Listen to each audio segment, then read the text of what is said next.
ಆಲಯಂ ಕರುಣಾಲಯಂ ನಮಾಮಿ ಭಗವತ್ಪಾದಶಂಕರಂ ಲೋಕಶಂಕರಂ ಶಂಕರಂ ಶಂಕರಾಚಾರ್ಯಂ ಕೇಶವಂ ಬಾದರಾಯಣಂ ಸೂತ್ರಭಾಷ್ಯಕೃತೌ ವಂದೇ ಭಗವಂತೌ ಪುನಃ ಪುನಃ. ಜೈ ಗುರುದೇವ್, ಜೈ ಶ್ರೀರಾಮ್. ಇವರುಗಳ ಆಶೀರ್ವಾದ ತಗೊಂಡು ಸಚ್ಚಿದಾನಂದ ಸರಸ್ವತಿ ಸ್ವಾಮಿಗಳೇ ಬರೆದಿರುವಂಥ ಜೀವಂತ ವೇದಾಂತ, ಇದು ವೇದಾಂತವೇ ನಮಗೆ ತಿಳಿಸ್ಕೊಡ್ಬೇಕು. ಆದರೆ ಅದು ಜೀವಂತವಾಗಿದೆ ಹೇಗೆ ಅಂತ ನೋಡಿದ್ದಾಯಿತು. ಅದು ಮನುಷ್ಯನಿಗಾಗಿರಬೇಕು, ಎಲ್ಲ ಥರದ ಮನುಷ್ಯರಿಗೂ ಆಗಿರಬೇಕು. ಯಾವುದೇ ದೇಶದ ಯಾವುದೇ ಕಾಲದಲ್ಲಿ ಎಲ್ಲಿದ್ದರೂ ಕೂಡ ಪ್ರತಿಯೊಬ್ಬರಿಗೂ ಅದು ಆಗಬೇಕು ಅಂಥದ್ದು.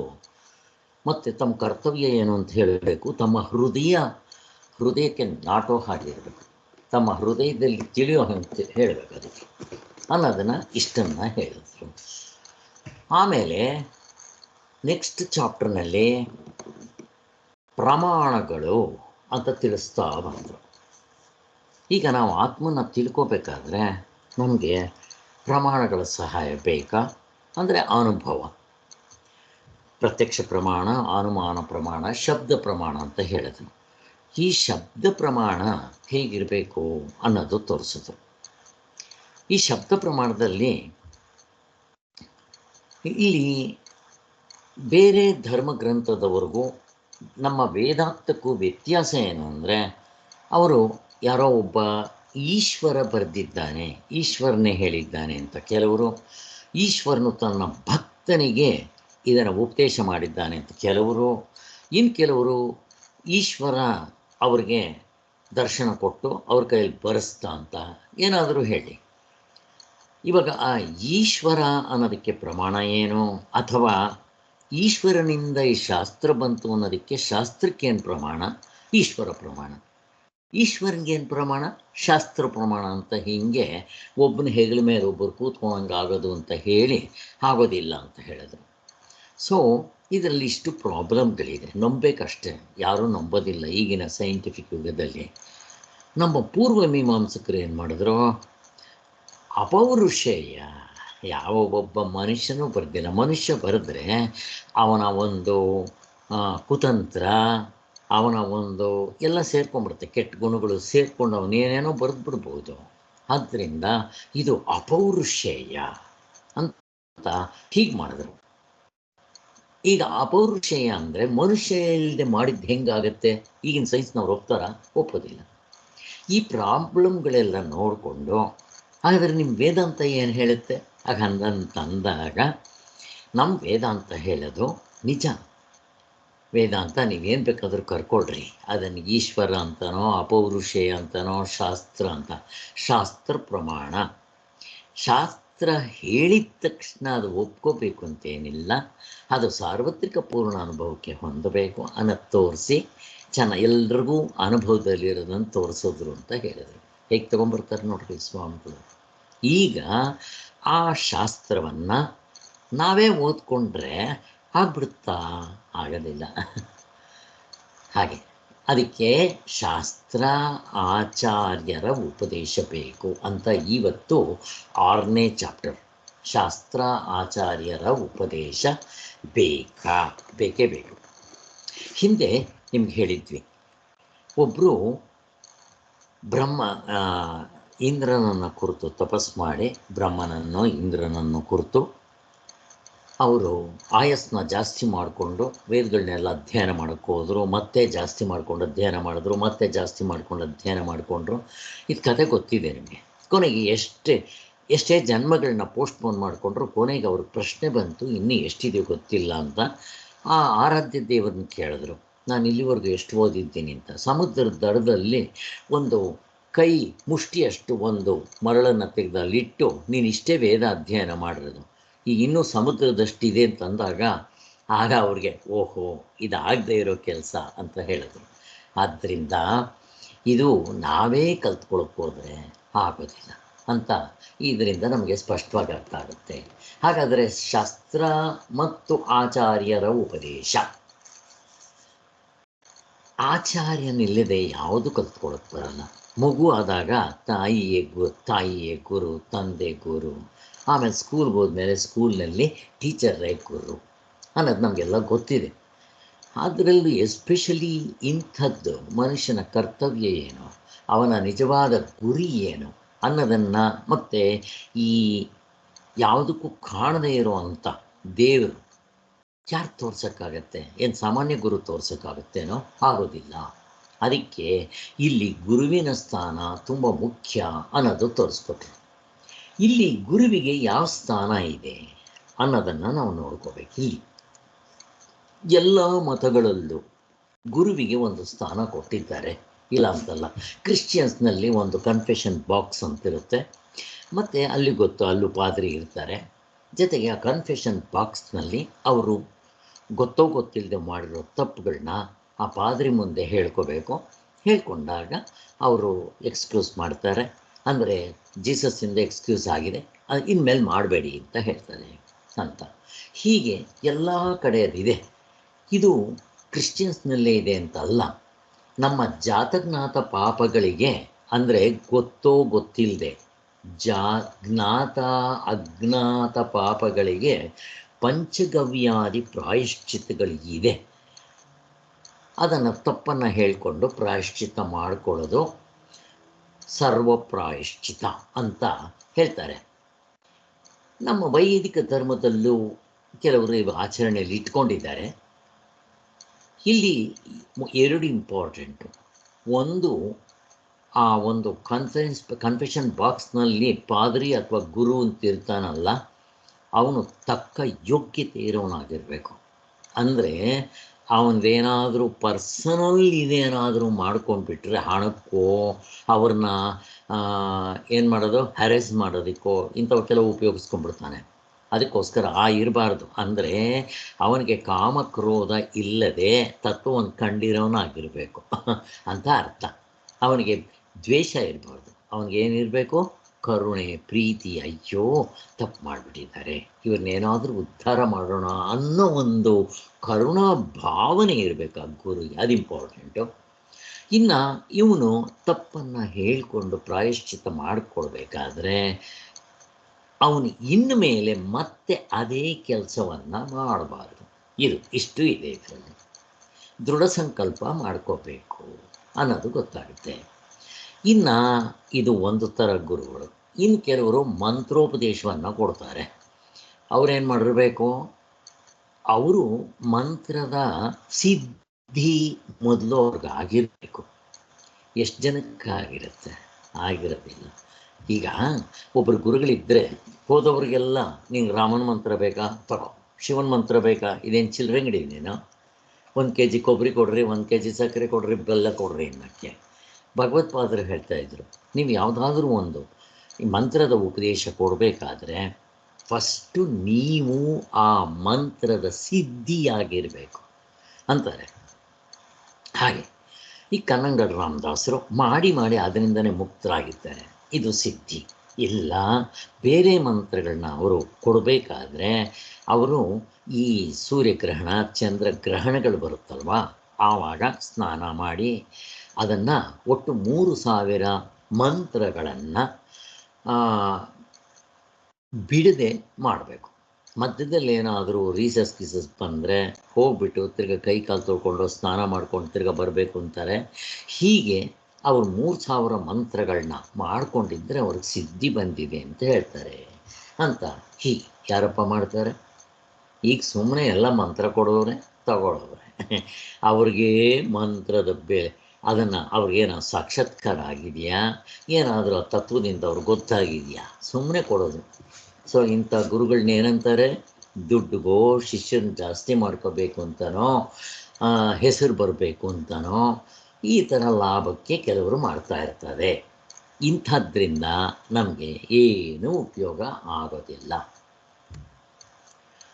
ಇದು ಹೀಗೆ ಮಂತ್ರದಿಂದ ಶಿಷ್ಯರಿಗೆ ಉದ್ಧಾರ ಆಗಲಿ ಅಂತ ಕೊಡೋದು ಒಂದು.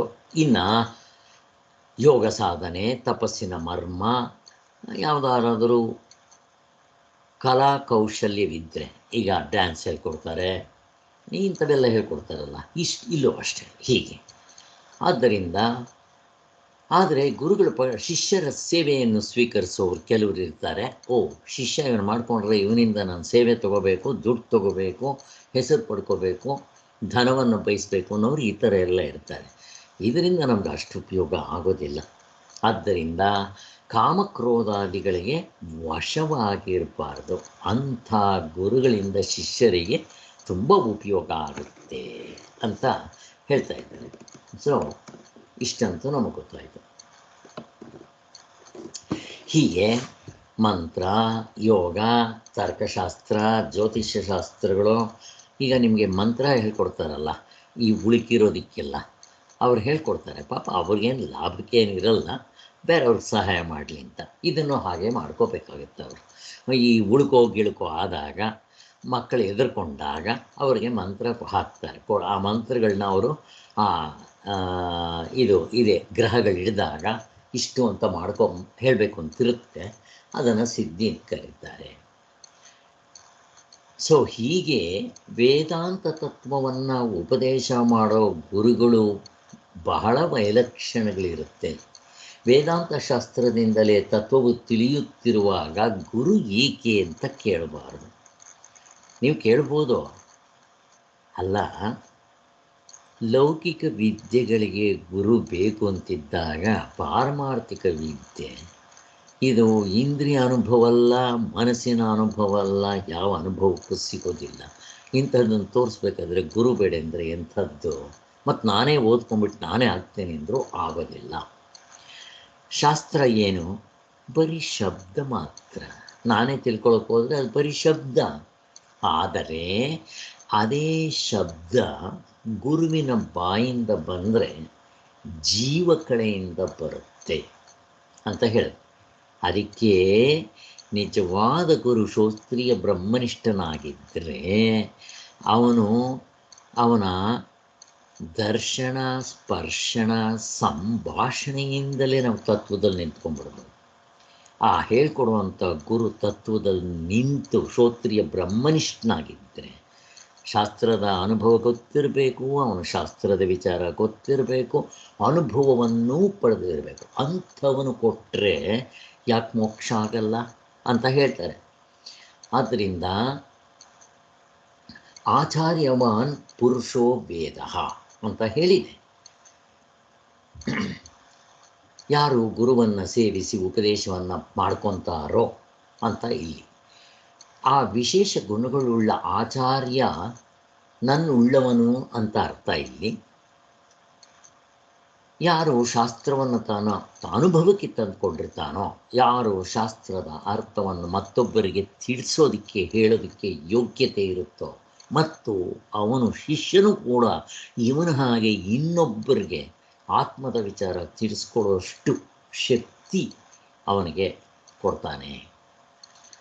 ಹಾಗೆ ಇದು ಇಂಪಾರ್ಟೆಂಟ್. ಶಿಷ್ಯನನ್ನು ಕೃತಾರ್ಥನನ್ನಾಗಿ ಮಾಡಿಬಿಡೋದು ಮಾತ್ರ ಅಲ್ಲ, ಅವನು ತನ್ನಂತೆ ಆಚಾರ್ಯನಾಗಿ ಮತ್ತೊಬ್ಬರಿಗೆ ಈ ಒಂದು ಆತ್ಮದರ್ಶನ ಅಥವಾ ಆತ್ಮನ ಅನುಭವ ಮಾಡೋ ಆಗಬೇಕು ಅಂತ ಹೀಗೆ.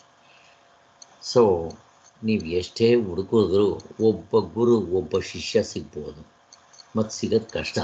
ಈಗ ಶಂಕರಾಚಾರ್ಯರಿಗೆ ಸುರೇಶ್ವರಾಚಾರ್ಯರು ಬಿಟ್ಟರೆ ಮತ್ತೊಬ್ಬರು ಇಲ್ಲ.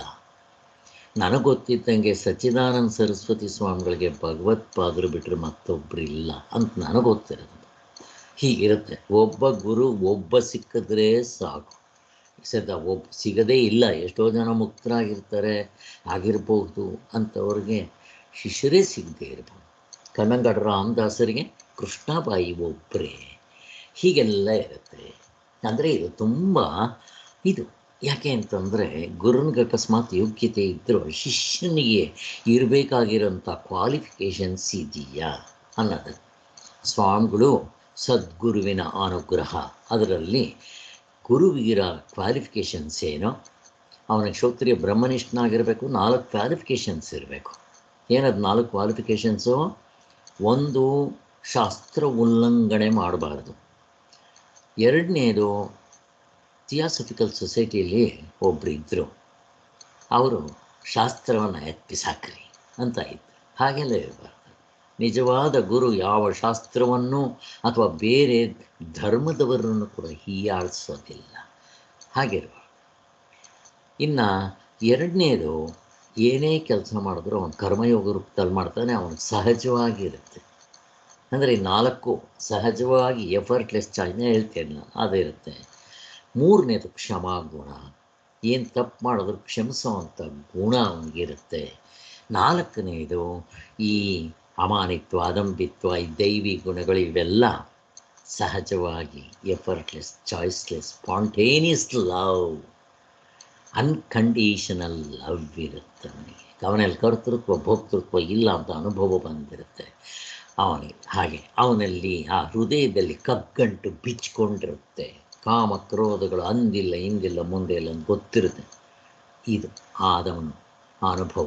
ಮತ್ತು ಸ್ವಾಮಿಗಳು ಇಲ್ಲಿ ಮುಂದಕ್ಕೆ ಒಂದು ಕಡೆ ಅವನ ವಿಚಾರ ಹೇಳ್ತಾರೆ, ಅಲ್ಲೇ ನೋಡೋಣ.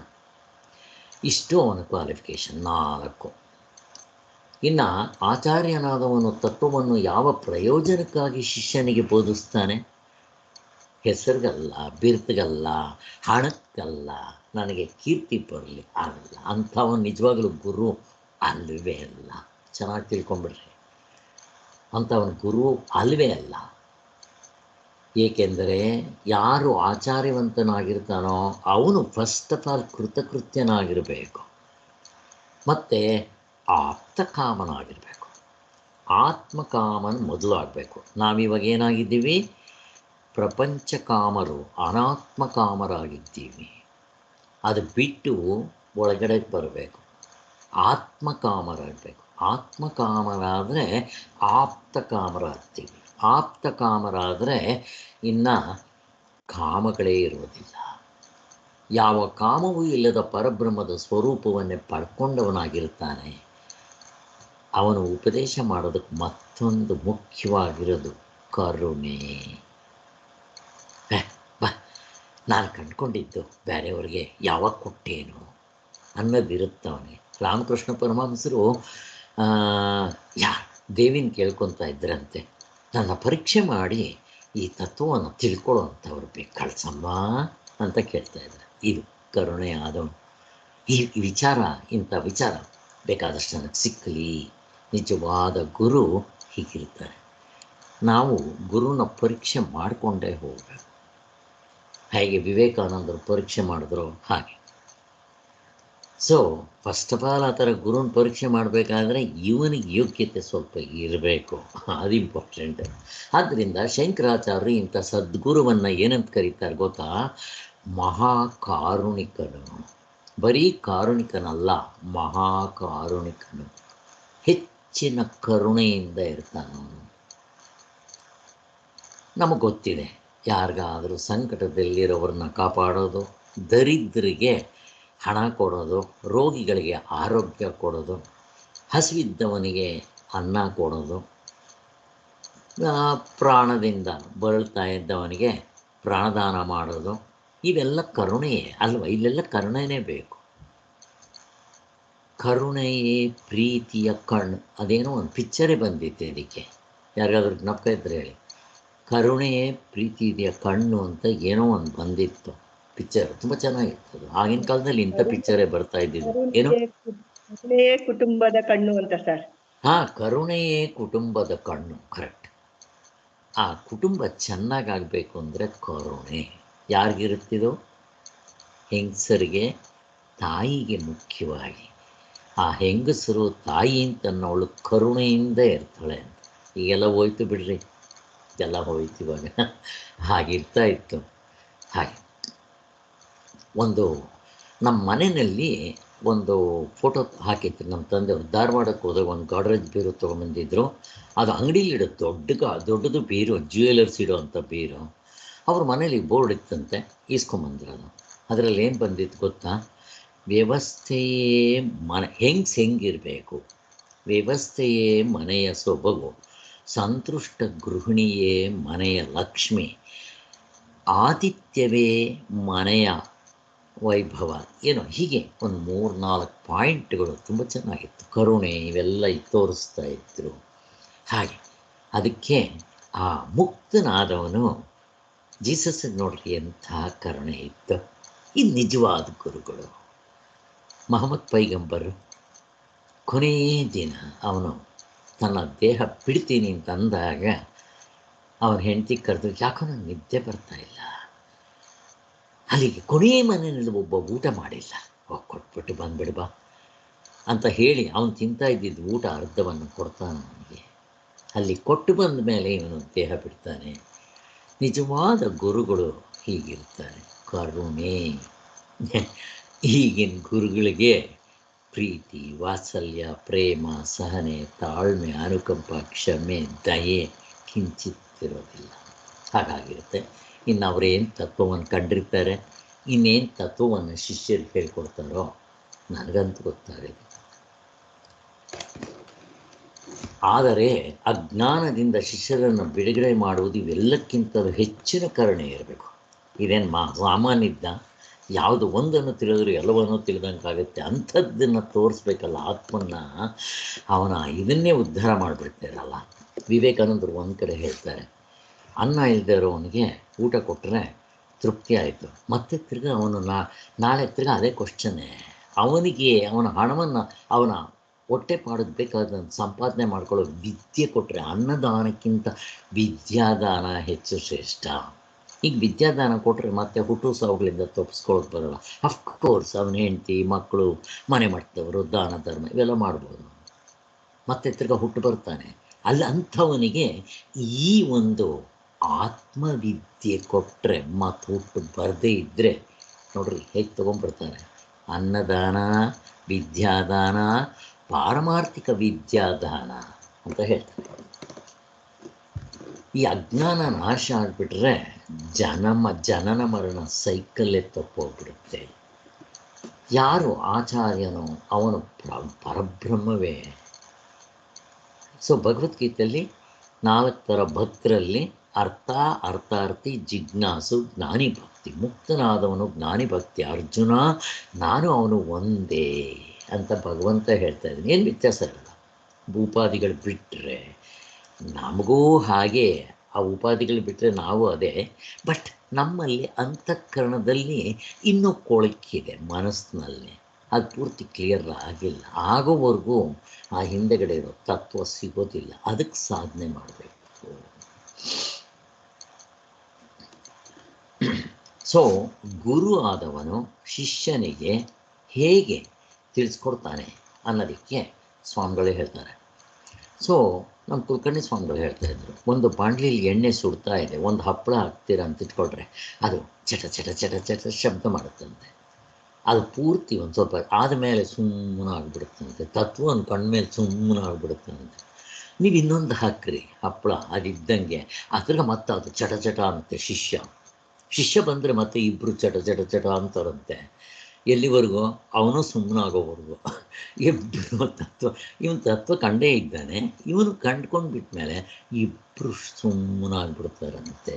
ಹಾಗೆ ಎರಡನೇದು ಈ ಲಿಫ್ಟು. ಗುರು 10ನೇ ಲಿಫ್ಟ್ನಲ್ಲಿರ್ತಾನೆ, ಶಿಷ್ಯ 1ನೇ ಲಿಫ್ಟ್ನ ಗ್ರೌಂಡ್ ಫ್ಲೋರ್ನಲ್ಲಿರ್ತಾನೆ. ಶಿಷ್ಯನಿಗೆ ಅಲ್ಲಿಗೆ ಹೋಗೋಕ್ಕೆ ಬರೋಲ್ಲ. ಗುರು ಏನು ಮಾಡ್ತಾನೆ, ಶಿಷ್ಯನ ಅಂತಸ್ತಿಗೆ ಬಂದು ಅಲ್ಲಿ ಡೋರ್ ಓಪನ್ ಮಾಡಿದ ತಕ್ಷಣ ಗ್ರೌಂಡ್ ಫ್ಲೋರು 10ನೇ ಫ್ಲೋರ್ನಲ್ಲಿ ಇದ್ದಿದ್ದು ಲಿಫ್ಟ್ ಎರಡು ಒಂದಕ್ಕೊಂದು ಕೋಯಿನ್ಸೈಡ್ ಆಗುತ್ತೆ. ಹೀಗಾಗಬೇಕು ಅಂತ ಹೇಳ್ತಾರೆ. ಆಗ ಗುರುವಿನಿಂದ ಶಿಷ್ಯನಿಗೆ ಗುರು ಹೇಗೆ ಕರ್ಕೊಂಡು ಹೋಗ್ತಾನೆ ಅವನ್ನ? ತಮಸೋಮ ಜ್ಯೋತಿರ್ಗಮಯ, ಮೃತ್ಯೋಮ ಅಮೃತಂಗಮಯ ಅಲ್ವಾ? ಅದು ಎಷ್ಟು ಚೆನ್ನಾಗಿದೆ ನೋಡ್ರಿ. ಗುರು ಶಿಷ್ಯನ ಲೆವೆಲ್ಗೆ ಬಂದು ತಮಸ್ಸಿನಿಂದ ಜ್ಯೋತಿ ಕರ್ಕೊಂಡು ಹೋಗಬೇಕು, ಅಜ್ಞಾನದಿಂದ ಜ್ಞಾನದ ಕಡೆ, ಮೃತ್ಯುವಿನಿಂದ ಅಮೃತದ ಕಡೆ ಕರ್ಕೊಂಡು ಹೋಗಬೇಕು. ಅವನು ನಮ್ಮ ಲೆವೆಲ್ಗೆ ಬರ್ತಾನೆ. ಹಾಗೆ ಬರಲೇಬೇಕು, ಬೇರೆ ದಾರಿ ಇಲ್ಲ. ಹಾವು ಅಂತಿದ್ದಾಗ ಅವನೇನು ಹೇಳ್ತಾನೆ, ಅಪ್ಪ ಹಾವಲ್ಲ ನೋಡಿ, ಹಾವಿಂದನೇ ಬರಬೇಕು ಅವನು. ಅಲ್ಲ ಅಂತ ಹೇಳಿ ಹಗ್ಗದ ಕಡೆ ಕರ್ಕೊಂಡು ಹೋಗಬೇಕು.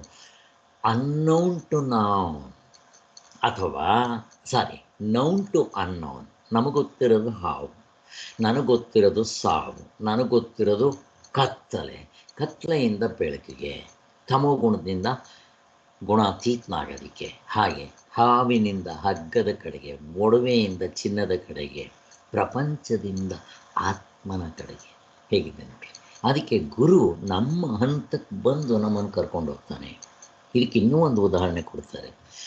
ಸೊ ಈ ವೈಲಿನ್ ಕಲಿಯೋರು ಅಥವಾ ವೀಣೆ ಕಲಿಯೋರು ಶಿಷ್ಯನ ಒಂದು ಕೊಡ್ತಾರೆ, ಗುರು ಒಂದು ಕೊಡ್ತಾನೆ. ಆ ಗುರು ಇಂಥ ಕಡೆ ಹಿಟ್ಟು ಹೀಗೆ ಅದನ್ನು ಮೀಟು ಅಂತಂದಾಗ ಅಲ್ಲಿ ಸಾ ರೀ ಗ ಮಾ ಪ ದ ನೀ ಸ, ಅವನು ಅದೇ ಜಾಗದಲ್ಲಿ ಮೀಟಿದ್ರೆ ಆ ರಾಗ ಬರುತ್ತೆ, ಇಲ್ದಿರ ಬರೋದಿಲ್ಲ.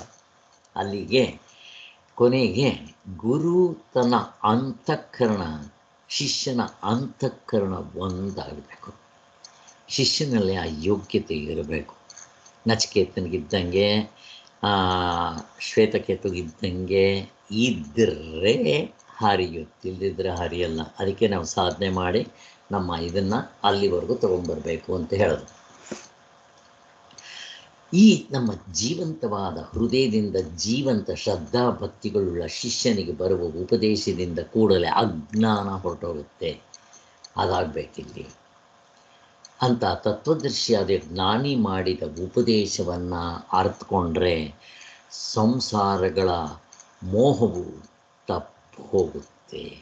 ತನ್ನ ಆತ್ಮನೇ ಪರಮಾತ್ಮನು, ಆ ಪರಮಾತ್ಮನಲ್ಲಿ ಸಕಲ ಭೂತಗಳು ಇರುತ್ತೆ, ಎಲ್ಲರಲ್ಲೂ ನಾನೇ ಇರೋದು ಅನ್ನೋದು ಅನುಭವಕ್ಕೆ ಬರಬೇಕು. ಸುಮ್ಮನೆ ಹಂಗಲ್ಲ, ಅನುಭವಕ್ಕೆ ಬರಬೇಕು.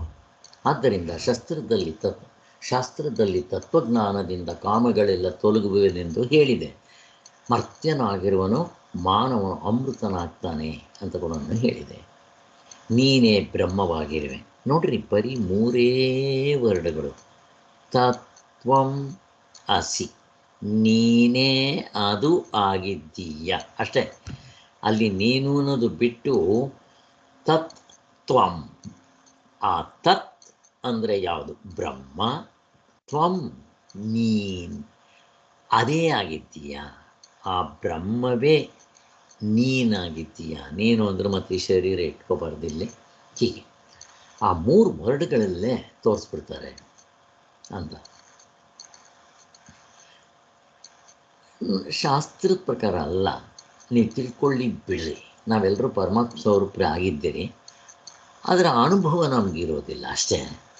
ಆದರೆ ನಮ್ಗೆ ಅವಸ್ಥಾ ಸಾರ್ವತ್ರಿಕ ಪೂರ್ಣಾನುಭವದಿಂದ ನೋಡಪ್ಪ ನೀನು ನಿಜವಾದ ಸ್ವರೂಪ ಅದನ್ನು ತೋರಿಸೋದು ನಾವೇನು ಮುಕ್ತರಾಗೋದಿಲ್ಲ. ಯಾಕೆ? ಇನ್ನೂ ನಮ್ಮ ಕಾಮಕ್ರೋಧಗಳು ಇದ್ದೇ ಇರುತ್ತೆ. ಶಾಸ್ತ್ರವಾಕ್ಯಕ್ಕೆ ಅರ್ಥವು ಹೇಗೆ ಎಂಬುದು ನಮಗೆ ತಿಳಿಯದೇ ಇದೆ. ಅಲ್ಲೇನೋ ಹೇಳ್ತಾರೆ, ಅಯ್ಯೋ ತತ್ವಮಸಿ ನೀನೇ ಅದು ಅಂತ. ಆದರೆ ನಾವು ತತ್ವದಲ್ಲಿ ನಿಲ್ಲಬೇಕಲ್ಲ. ಅಂತ 12 ವರ್ಷಗಳ ಕಾಲ ಗುರುಕುಲದಲ್ಲಿದ್ದು ಇನ್ನೂ ಬ್ರಹ್ಮಚರಿಯಾಗಿ ಇದ್ಕೊಂಡಿರೋವನು ಮನೆಗೆ ಬಂದರೆ ಅವನ ತತ್ವನ ಕಂಡ್ಕೊಳ್ಳೋಕ್ಕಾಗಿಲ್ಲ ಅಂದಮೇಲೆ ಆಮೇಲೆ ಅವನ ತಂದೆ ಅವ್ನಿಗೆ 15 ದಿವಸ ಉಪವಾಸ ಮಾಡು ಇವೆಲ್ಲ ಹೇಳಿದ್ದ. ಅವ್ನು ಮಾಡೋಕ್ಕೆ ರೆಡಿ ಇದ್ದ, ಮಾಡ್ದ. ನಾವು ಮಾಡೋಕ್ಕೆ ರೆಡಿ ಇದ್ದೀವ? ಉಪವಾಸನ 15 ದಿವಸಕ್ಕೆ ಒಂದಿನಾನು ಮಾಡೋಕ್ಕೆ ಉಪವಾಸ ರೆಡಿ ಇಲ್ದಿದ್ರೆ ಯಾವ ಇಂದ್ರಿಯಗಳನ್ನ ಗೆದ್ದಿದ್ವಿ ನಾವು? ನಮ್ಮ ಮೋಕ್ಷ ಆಗ್ಬಿಡ್ಬೇಕು ಅಂದರೆ ಹೆಂಗಾಗ್ಬಿಡುತ್ತೆ? ಹೀಗೆ ಇಂದ್ರಿಯಗಳನ್ನು ಮೊದಲು ಗೆದ್ದಿರಬೇಕು. ಆಮೇಲೆ ಹಿಂದೆ ಹೇಳಿದ್ರಲ್ಲ, ಇಂದ್ರಿಯಗಳನ್ನು, ಆಮೇಲೆ ಅದಕ್ಕಿಂತ ಸೂಕ್ಷ್ಮವಾಗಿರೋ ಮನಸ್ಸು, ಅದಕ್ಕಿಂತ ಸೂಕ್ಷ್ಮವಾಗಿರೋ ಬುದ್ಧಿ, ಹೀಗೆ ಅವುಗಳನ್ನ ನಾವು ಜಯಿಸಿರಬೇಕು ಅಂತ ಹೇಳ್ತಾರೆ. ಆವಾಗ ನಾನೂ ಕೂಡ ಇಷ್ಟೆಲ್ಲ ಇವೆಲ್ಲ ಆಗಿದ್ದರೆ, ನನ್ನ ಅಂತಃಕರಣವು ಶುದ್ಧವಾಗಿದ್ದರೆ, ಕಾರುಣಿಕನಾದ ಆ ಗುರು ಆ ವಾಕ್ಯದ ಅರ್ಥ ತತ್ ತ್ವಂ ಅಸಿ, ತ್ವಂ ಪದಕ್ಕೆ ಅರ್ಥವಿದು. ಜೀವ ಪರಮಾತ್ಮರ ಐಕ್ಯ ಹೀಗೆ ಮನಗಾಣಬೇಕಾಗತ್ತೆ. ಅಲ್ಲಿ ಆ ತ್ವಂ ಪದ ಯಾವುದು? ಆ ಬ್ರಹ್ಮ ಯಾವುದು? ತತ್ ಅಂದರೆ ಬ್ರಹ್ಮ. ಅದನ್ನು ನಾವು ಅರ್ಥ ಮಾಡ್ಕೋಬೇಕು. ಆ ತ್ವಂ ಪದ ಯಾವುದು? ಬ್ರಹ್ಮ ಯಾವುದು? ಗಾಢನಿದ್ರೆ ಅನುಭವದಲ್ಲಿರೋದು ತತ್. ತ್ವಂ ನೀನು. ಯಾವ ನೀನು? ಎಚ್ಚರದಲ್ಲಿರೋ ಜನಕ ಮಹಾರಾಜನ ಭಿಕ್ಷುಕನ ಅಲ್ಲ, ಗಾಢನಿದ್ರೆಯಲ್ಲಿರೋದು ಅದೇ ನೀನು ಅಂತ ಹೀಗೆ. ಸೊ ಇದನ್ನು ಸ್ವಾಮಿಗಳು ಹೇಳುವಾಗ ಒಂದು ಉದಾಹರಣೆ ಕೊಡ್ತಾರೆ. ಒಂದು ಸಾರಿ ಒಬ್ಬರು ಸನ್ಯಾಸಿಗಳು ಒಂದು ಹಳ್ಳಿಯಲ್ಲಿ ನಡ್ಕೊಂಡು ಹೋಗ್ತಾ ಇದ್ರಂತೆ. ಅಲ್ಲಿ ಒಂದು ಕಲ್ಲಿನಲ್ಲಿ ಕೆತ್ತಿದ್ದು ಅಲ್ಲೇ ಇತ್ತಂತೆ. ಏನದು? ಒಂದು ಹಂದಿ ಬಾಯಿಗೆ ಒಂದು ಇಕ್ಕಳ ಕೊಟ್ಟಿದ್ದಾರಂತೆ. ಇಕ್ಕಳ, ನೀವು ಪಾತ್ರೆ ಇಟ್ಕೊತೀರಲ್ಲ, ಇಕ್ಕಳ, ಅದು ಹೀಗೆ ಬಂದಿರುತ್ತೆ ಕ್ರಾಸಾಗಿ, ಇಕ್ಕಳ, ಅದನ್ನು ಕೊಟ್ಟಿದ್ದಾರೆ. ಹಳ್ಳಿಯವ್ರನ್ನ ಕರೆದು ಕೇಳಿದ್ರಂತೆ, ಏನಪ್ಪ ಇದು ಏನಾದರೂ ಉಪಯೋಗಿಸ್ಕೊಂಡಿದ್ದೀರಾ ನೀವು ಅಂತ. ಏನು ಉಪಯೋಗಿಸ್ಕೊಳ್ಳೋದು ಸ್ವಾಮಿ? ಹಂದಿ ಇದೆ, ಹಂದಿ ಕೇಳಿ ಇದು ಇಕ್ಕಳ ಕೊಟ್ಟಿದ್ದಾರೆ, ಏನು ಉಪಯೋಗಿಸ್ಕೊಳ್ಳೋದು? ನಮಗೇನು ಗೊತ್ತು ಸ್ವಾಮಿ ಅಂತಾರೆ. ನಿಮ್ಮ ಊರಿನಲ್ಲಿ ಒಂದು 10 ಜನ ಆಳುಗಳನ್ನ ಕರ್ಕೊಂಬನ್ರಿ, ಗಡ್ಬಾರೆ ಗುದ್ಲಿ ಎಲ್ಲ ತೊಗೊಂಬನ್ರಿ ಅಂದಂತೆ. ತರಿಸೋದಕ್ಕೆಲ್ಲ ಅಗಿದ್ರೆ ಅಲ್ಲಿ ಎರಡು ಕೊಳಗದಷ್ಟು ಚಿನ್ನದ ನಾಣ್ಯಗಳು ಸಿಕ್ತಂತೆ. ನಿಮ್ಮ ಹಿರಿಯರನ್ನ ಕರೀರಿ ಅಂತ ಹೇಳಿ ಅದನ್ನು ನಿಮ್ಮ ಹಳ್ಳಿ ಒಳ್ಳೆ ಕಾರ್ಯಗಳಿಗೆ, ರಸ್ತೆ ಗಿಸ್ತೆ ಕೆರೆ ಬಾವಿಗೆ ಉಪಯೋಗಿಸ್ಕೊಡ್ರಿ ಅಂತ ಹೇಳಿಕೊಟ್ಟು ಹೋದ್ರಂತೆ. ಹೇಳಿಬಿಟ್ಟು ಹೋದರು ಅಂತಾರೆ. ಇದು ಗುರು ಆದವನು ಹಂಗೆ ತೋರಿಸ್ತಾನೆ. ಒಳಗಿದೆ, ಆದರೆ ನಮಗೆ ಗೊತ್ತಿಲ್ಲ. ಇದೆ ಗುರು. ಅಲ್ಲಿ ಗುರು ಶಾಸ್ತ್ರ ಗೊತ್ತಿರಬೇಕು, ಅದರ ಅರ್ಥ ಗೊತ್ತಿರಬೇಕು. ನಾವೇ ಓದ್ಕೊಂಡ್ಬಿಡ್ತೀವಿ ಅಂದರೆ ಇವಾಗ ತೊಗೊಂಡ್ಬಿಡ್ಬೇಕಾಗಿತ್ತು. ಅವ್ರೆ ಅಲ್ಲೇ ಇತ್ತಲ್ಲಪ್ಪ. ಇಂಥದ್ದೇ ನಿಮ್ಮ ಕೈನಲ್ಲಿ ತೊಗೊಳೋಕ್ಕಾಗದೇ ಇದ್ದರೆ ಶಾಸ್ತ್ರದಲ್ಲಿ ಹೇಳೋ ಕಣ್ಣು ಕಾಣೋದೇ ನಮಗೆ ಗೊತ್ತಾಗೋದಿಲ್ಲ ಅಂಥದ್ದು. ಆದ್ದರಿಂದಲೇ ಶಾಸ್ತ್ರ, ಗುರು ಎರಡೂ ಬೇಕು. ಮತ್ತು ಎಂಥ ಗುರು? ಅದು ಗೊತ್ತಿರಬೇಕು ಅವನಿಗೆ. ಗೊತ್ತಿಲ್ಲದಿದ್ರೆ ಅವನೇನು ತಿಳಿಸ್ಕೊಡ್ತಾನೆ? ಶಾಸ್ತ್ರ ಇರ್ಬೋದು, ಈ ಎರಡೂ ಬೇಕಾಗುತ್ತೆ ಅಂತ ಹೇಳ್ತಾನೆ. ಆದ್ದರಿಂದ ಹೀಗೆ ಜೀವರ ರೂಪದಿಂದ ಕಾಣುವ ನಮ್ಮಲ್ಲಿ ಪರಮಾರ್ಥ ರೂಪದಿಂದ ಮಹಾತತ್ವವೊಂದು ಹುದುಗಿರುತ್ತದೆ. ತಿಳ್ಕೊಳ್ಳಿ, ಬಿಡಲಿ, ನೀವು ಅದಾಗಿದ್ದೀರ, ಆನಂದ ಸ್ವರೂಪ. ಅದಕ್ಕೋಸ್ಕರನೇ ಆಚಾರ್ಯವಾನ್ ಪುರುಷೋ ವೇದ, ಆಚಾರ್ಯನ ಉಪದೇಶದಿಂದಲೇ ಅರ್ಥಕೋಬೇಕಾಗತ್ತೆ. ಇಂಥ ಆಚಾರ್ಯನ ಮಾದರಿಯೇ ನಮಗೆ ಸಾಧನ ಅನುಷ್ಠಾನಕ್ಕೂ ತತ್ವಜ್ಞಾನಕ್ಕೂ ಆದರ್ಶವಾಗಿರುತ್ತೆ. ಇಂಥ ಗುರುಗಳಾಗಿರಬೇಕು.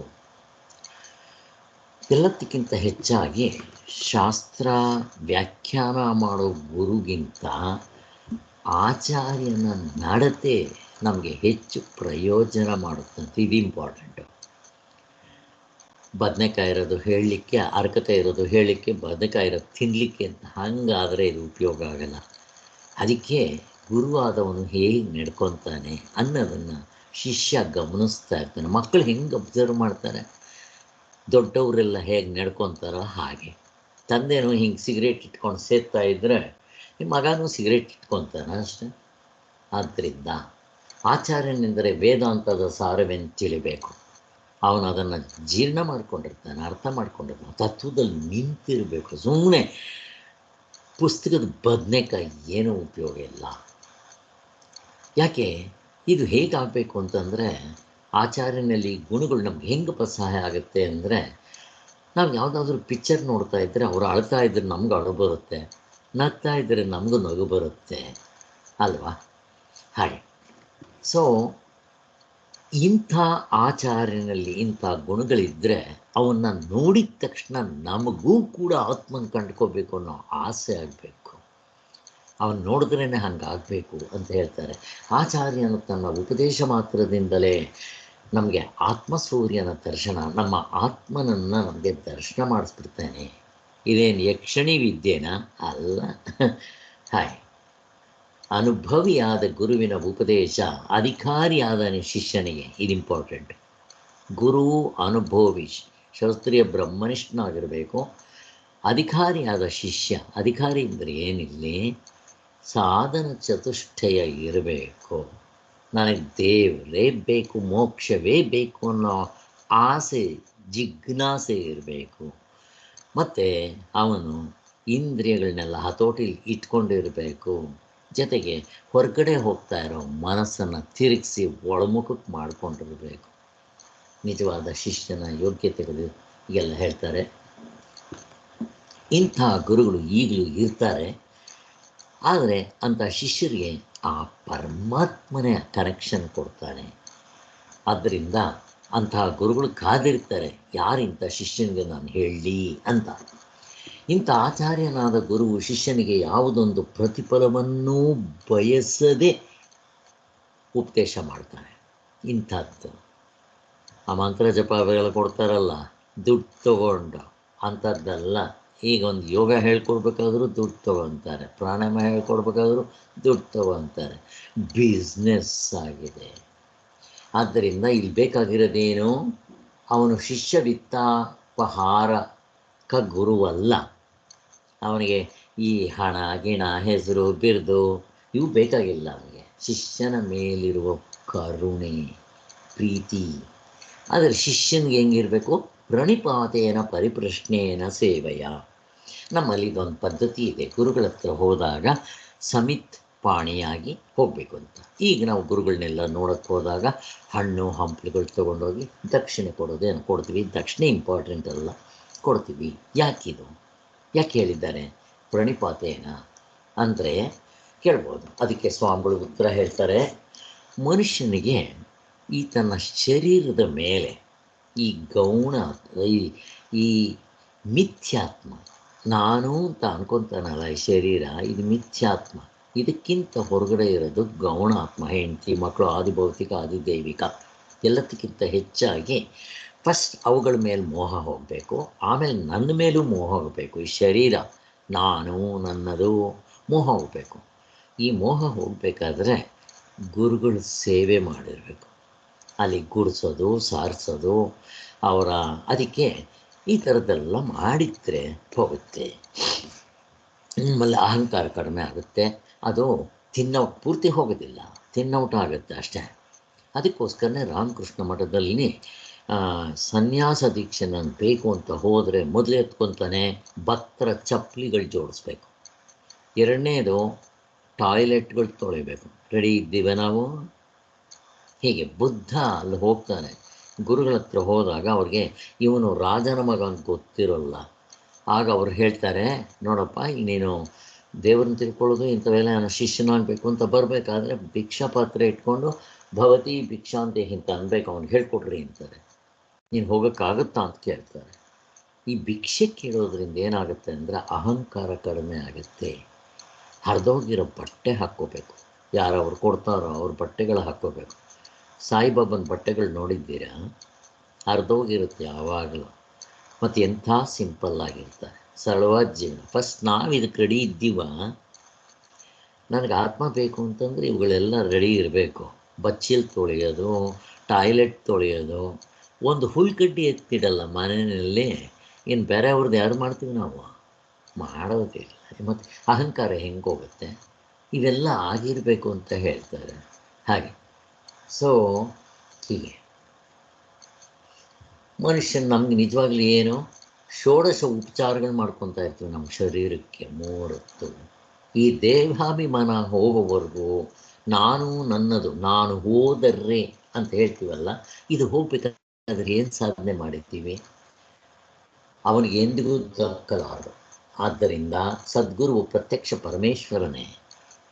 ಆ ಶ್ರೋತ್ರಿಯ ಬ್ರಹ್ಮನಿಷ್ಠನಾಗಿರ್ತಾನಲ್ಲ, ಅವನು ಬರೀ ಶಾಸ್ತ್ರ ಶಬ್ದ, ಅದು ಗುರುಮುಖಿಯಿಂದ ಬಂದರೆ ಜೀವಂತ ವೇದಾಂತ. ಅದರ ಜೊತೆಗೆ ಅವನು ಏನೋ ಹೇಳಬೇಕು ಅಂತಿದೆ, ಇಲ್ಲಿ ಅವನು ವಾಕಿಂಗ್ ಗಾಡ್, ಟಾಕಿಂಗ್ ಗಾಡ್ ಅಂತಾರೆ. ಆತ್ಮತತ್ವವನ್ನು ಕಂಡುಕೊಂಡವನಿಗೆ. ಅವನ ದರ್ಶನ ಸ್ಪರ್ಶನ ಸಂಭಾಷಣದಿಂದಲೇ ಉದ್ಧಾರ ಆಗ್ಬಿಡ್ತೀವಿ. ರಮಣ ಮಹರ್ಷಿಗಳು ನೋಡಿದ್ರೆ ಸಾಕು, ಉದ್ಧಾರ ಎಷ್ಟು ಜನ ಆಗಿಲ್ಲ. ಕನಗಡ ರಾಮದಾಸರು, ನಮ್ಮ ಬೆಳಗೆರೆ ಕೃಷ್ಣ ಶಾಸ್ತ್ರಿಗಳು, ಇಂಥವರೆಲ್ಲ ಇದ್ದಾರೆ. ಆದ್ದರಿಂದ ಇಲ್ಲಿ ಈಶ್ವರ ಗುರು ತಾನು 3 ಒಂದಾಗ್ಬಿಡ್ಬೇಕಾಗತ್ತಲ್ಲಿ. ಇಲ್ಲಿ ನಾನು, ಮೇಲ್ಗಡೆ ಬ್ರಹ್ಮ, ಮಧ್ಯದಲ್ಲಿ ಗುರು. ಹೇಗೆ ನೀವು ದೇವಸ್ಥಾನಕ್ಕೆ ಹೋದರೆ ನಿಮಗೂ ದೇವರಿಗೂ ಮಧ್ಯೆ ಪೂಜಾರಿ ಇರ್ತಾರೆ. ಆದ್ದರಿಂದ ಪೂಜೆ ನಮಗೋಸ್ಕರ ಅವರು ಮಾಡ್ತಾರೆ. ಹಾಗೆ 3 ಇಲ್ಲೂ ಕೂಡ 3 ಜನ. ಕೊನೆಗೇನಾಗುತ್ತೆ? ನಾವು ಆ ತತ್ವವನ್ನು ಕಂಡುಕೊಂಡಾಗ ಅಲ್ಲಿ 3 ಇತ್ತಲ್ಲ ತ್ರಿಪುಟಿ, ಗುರು, ನಾನು, ಗುರು ಮೊದಲು ದೇವರು, ಆಮೇಲೆ ಗುರು, ಕೆಳಗೆ ನಾನು, ಮಧ್ಯೆ ಗುರು ಇರ್ತಾನೆ, ಮೇಲೆ ದೇವರು ಇರ್ತಾನೆ. ಅಲ್ಲಿ 3 ಆಯ್ತಲ್ಲ, ದೇಶ ಕಾಲ ಕಾರ್ಯಕಾರಣ ಭಾವದಲ್ಲಿ. ಹಂಗಲ್ಲ. ನೀವು ನೀವು ಆ ತತ್ವದಲ್ಲಿ ನಿಂತ ಮೇಲೆ ಅಲ್ಲಿ 3, 2, 1 ಇರೋದಿಲ್ಲ. ಅದ್ವೈತದಲ್ಲಿ ನಿಂತು ಬಿಡ್ತೀವಿ. ಆವಾಗ ಮಾತಿಲ್ಲ, ಏನಿಲ್ಲ. ಸೊ ಇದಕ್ಕೆ ಸ್ವಾಮಿಗಳು ಉದಾಹರಣೆ ಕೊಡ್ತಾರೆ. ಈಗ ಗಡಿಗೆ, ಮಡಿಕೆ, ಕುಡಿಕೆ, ಬಿಂದಿಗೆ ಇದೆ. ಈಗ ಮೂರರಲ್ಲೂ ಆಕಾಶ, ಘಟಾಕಾಶ, ಮಠಾಕಾಶ ಹೀಗೆಲ್ಲ ಹೇಳ್ತೀವಿ. 3 ಆಕಾಶಗಳಿದೆಯೇನೋ? ಇಲ್ಲ. ಆಮೇಲೆ ಏನಾಗುತ್ತವೆಲ್ಲ ಆಕಾಶ ಎಲ್ಲ ಒಂದೇ ಇರೋದೇ ಅವ ಆಕಾಶದಲ್ಲಿದೆ. ಅದರ ಒಳಗಡೆ ಇರೋದು ಆಕಾಶ ಇದೆ. ಆದರೆ ಅದರ ಉಪಾಧಿಯಿಂದ ನಾವು ಅದನ್ನು ದೇವರು, ಇವನು ಗುರು, ನಾನು ಶಿಷ್ಯ ಹಿಂಗೆ ಮಾಡ್ಕೊಂಡಿರ್ತೀವಿ. ಕೊನೆಗೆ ಆ ತತ್ವದಲ್ಲಿ ನಿಂತರೆ ದೇವರನ್ನು ನಿಂತ್ಕೋಬೇಕಾಗಿಲ್ಲ, ಗುರುನೂ ನಿಂತ್ಕೊಂಡ್ಬಿಟ್ಟಿರ್ತಾನೆ. ಇನ್ನು ನಾನು ಕೂಡ ನಿಂತ್ಕೊಂಡ್ಬಿಟ್ರೆ ಅಲ್ಲಿ ಆ ಗಡಿಗೆ, ಮಡಿಕೆ, ಕುಡಿಕೆ, ಆಕಾಶ ಎಲ್ಲ ಘಟಾಕಾಶ ಎಲ್ಲ ಮಹಾಕಾಶವೇ ಅಲ್ವಾ? ಒಂದೇ ಆಕಾಶ ಇರೋದಲ್ಲಿ. ಆದ್ದರಿಂದ ಬ್ರಹ್ಮಚೈತನ್ಯ ಒಂದೇ, ಎಲ್ಲೆಲ್ಲಿಯೂ ಇರುತ್ತದೆಂಬ ಸತ್ಯ ಮನದಟ್ಟಾಗಿಬಿಡುತ್ತೆ. ಇದಾಗಬೇಕು. ಸದ್ಗುರು ಪರಮಾತ್ಮನಾಗಿರೋದರಿಂದ ಪರಮಾತ್ಮನಂತೆ ಅವನು ಸತ್ಯ ಸಂಕಲ್ಪನಾಗಿರ್ತಾನೆ. ಇದು ಇಂಪಾರ್ಟೆಂಟ್. ಗುರು ಆದವನಿಗೆ ತನ್ನ ಮನಸ್ಸಿನಲ್ಲಿ ಇವನು ಮುಕ್ತನಾಗ್ಬಿಟ್ಲಿಯಪ್ಪ ಅಂತ ಅನಿಸ್ಬಿಟ್ರೆ ಸಾಕಂತೆ, ಅವನು ಮುಕ್ತನಾಗ್ಬಿಡ್ತಾನೆ ಅಂತ ಹೇಳ್ತಾರೆ. ಇದು ಕರುಣೆ ಅನ್ನೋದು. ಈಗ ಗುರುವಿಗೆ ನಾನು ಇಷ್ಟ ಆಗಬೇಕಾದ್ರೆ ಏನು ಅವನೇನು ದುಡ್ಡಿಗೆ ನೋಡ್ತಾನ ಅಥವಾ ನನ್ನ ಮಗ ಅಂತ ಹೇಳ್ತಾನೆ ಅವನು? ಇಲ್ಲ. ಇದು ಅದಕ್ಕೆ ಸಮರ್ಥ ರಾಮದಾಸರು ಇದಕ್ಕೆ ಹೇಳ್ತಾರೆ. ನಿಮ್ಗೆ ಹಿಂದೆ ಹೇಳಿದ್ದೆ, ಸುಮ್ಮನೆ ನಾನು ಎಕ್ಸ್ಪ್ಲೈನ್ ಮಾಡಲ್ಲ, ನಿಮ್ಗೆ ಗೊತ್ತಿದ್ದಿದ್ರೆ ಕೇಳ್ರಿ, ಹೇಳ್ತೀನಿ. ಇದು ಸ್ಥಳ ಸೇವೆ, ಅಂಗ ಸೇವೆ, ಮನಸ್ಸಿನ ಸೇವೆ, ಆತ್ಮ ಸೇವೆ, ಈಗ 4 ಸೇವೆಗಳಿರುತ್ತೆ ಅಂತಾರೆ. ಹಾಗೆ ಹಿಂದೆ ಎಲ್ಲ ಹೇಳಿದ್ದೆ, ಅದಕ್ಕೆ ಹೇಳೋದಿಲ್ಲ ಅಷ್ಟೇ. ಈಗ ಮುಂದಕ್ಕೆ ಹೋಗೋಣ, ಬೇಗ ಹೋಗ್ಬೇಕಿದು. ಸೊ ಗುರುಗೆ ಹೆಂಗಿರುತ್ತೆ? ಶಿಷ್ಯನಿಗೆ ಆತ್ಮಜ್ಞಾನ ಲಭಿಸಲಿ ಎಂಬ ಇಚ್ಛೆ ಆತನ ಮನಸ್ಸಿನಲ್ಲಿ ಉದಯಿಸಿದರೆ ಸಾಕಂತೆ, ಅಷ್ಟರಿಂದಲೇ ಶಿಷ್ಯನು ಕೃತಾರ್ಥನಾಗ್ಬಿಡ್ತಾನಂತೆ. ಇದು ಮತ್ತು ಈ ಆಚಾರ್ಯನಾದವನು ಎಂಥನು? ಶ್ರೋತ್ರಿಯ ಬ್ರಹ್ಮನಿಷ್ಠನಾದವನು ಈ ಎಲೆಕ್ಟ್ರಿಕ್ ಉತ್ಪತ್ತಿ ಆಗುತ್ತಲ್ಲ, ಈ ಯಾವುದು ಜೋಗ್ ಫಾಲ್ಸ್ ಅಂತ ಕಡೆ, ಆ ಥರ ಸ್ಥಾನ ಅವನು ವಿದ್ಯುತ್ ಶಕ್ತಿಯ ಉತ್ಪಾದನಾ ಸ್ಥಾನ ಆಗಿರ್ತಾನೆ. ಆತ್ಮಜ್ಞಾನದ ಶಕ್ತಿ ಅವನಿಂದ ಶಿಷ್ಯನಿಗೆ ಹರಿಯುತ್ತೆ ಅಂತ ಹೇಳ್ತಾರೆ. ಹೇಗೆ ನಮ್ಮ ಮನೆಗೆ ತಗೊಂಡು ಆ ಗುಂಡಿ, ಇದು ಏನಂತಾರೆ, ಆ ಸ್ವಿಚ್ ಹಾಕಿದ ತಕ್ಷಣ ಲೈಟ್ ಬರುತ್ತೋ ಹಾಗೆ ಶಿಷ್ಯನು ಗುರು ಅನ್ನೋ ಅವನ ಆ ಆತ್ಮದಕ್ಕೆ ಆ ಒಂದು 2 ಈಕ್ವಲ್ ಆದಾಗ, ಹೇಳಿದ್ನಲ್ಲ 2 ಅಪ್ಪುಳುಗಳು ಹಾಕೋದು, ಆದಾಗ ಅವನ ಇಂದ ಇವನಿಗೆ ಹರಿಯುತ್ತೆ ಅಂತ ಹೇಳ್ತಾರೆ. ಅವಾಗ ಏನಾಗುತ್ತೆ? ಗ್ರಂಥಿ ಭೇದವಾಗುತ್ತೆ. ಇದು ಹೃದಯದಲ್ಲಿದೆ. ಅಜ್ಞಾನ ಎಲ್ಲಿದೆ? ಹೃದಯದಲ್ಲಿದೆ. ಆತ್ಮ ಎಲ್ಲಿದ್ದಾನೆ? ಹೃದಯದಲ್ಲೇ ಇದ್ದಾನೆ.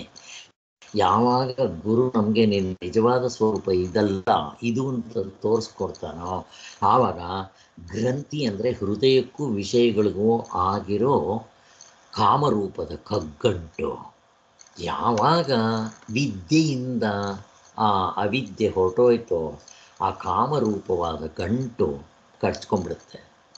ಇವರು ಕೇಳ್ತಾ ಇದ್ರಲ್ಲ ಶ್ರೀಧರ್ ಅವರು, ಮುಕ್ತರಾಗಿದ್ದಕ್ಕೆ ಏನು ಅಂತ. ಈ ಅವಿದ್ಯಾ ಇದು ಇರಲಿ, ಅವಿದ್ಯಾ ಕಾಮ ಕರ್ಮ ಇವೆಲ್ಲ ಹೋಗ್ಬಿಡುತ್ತೆ.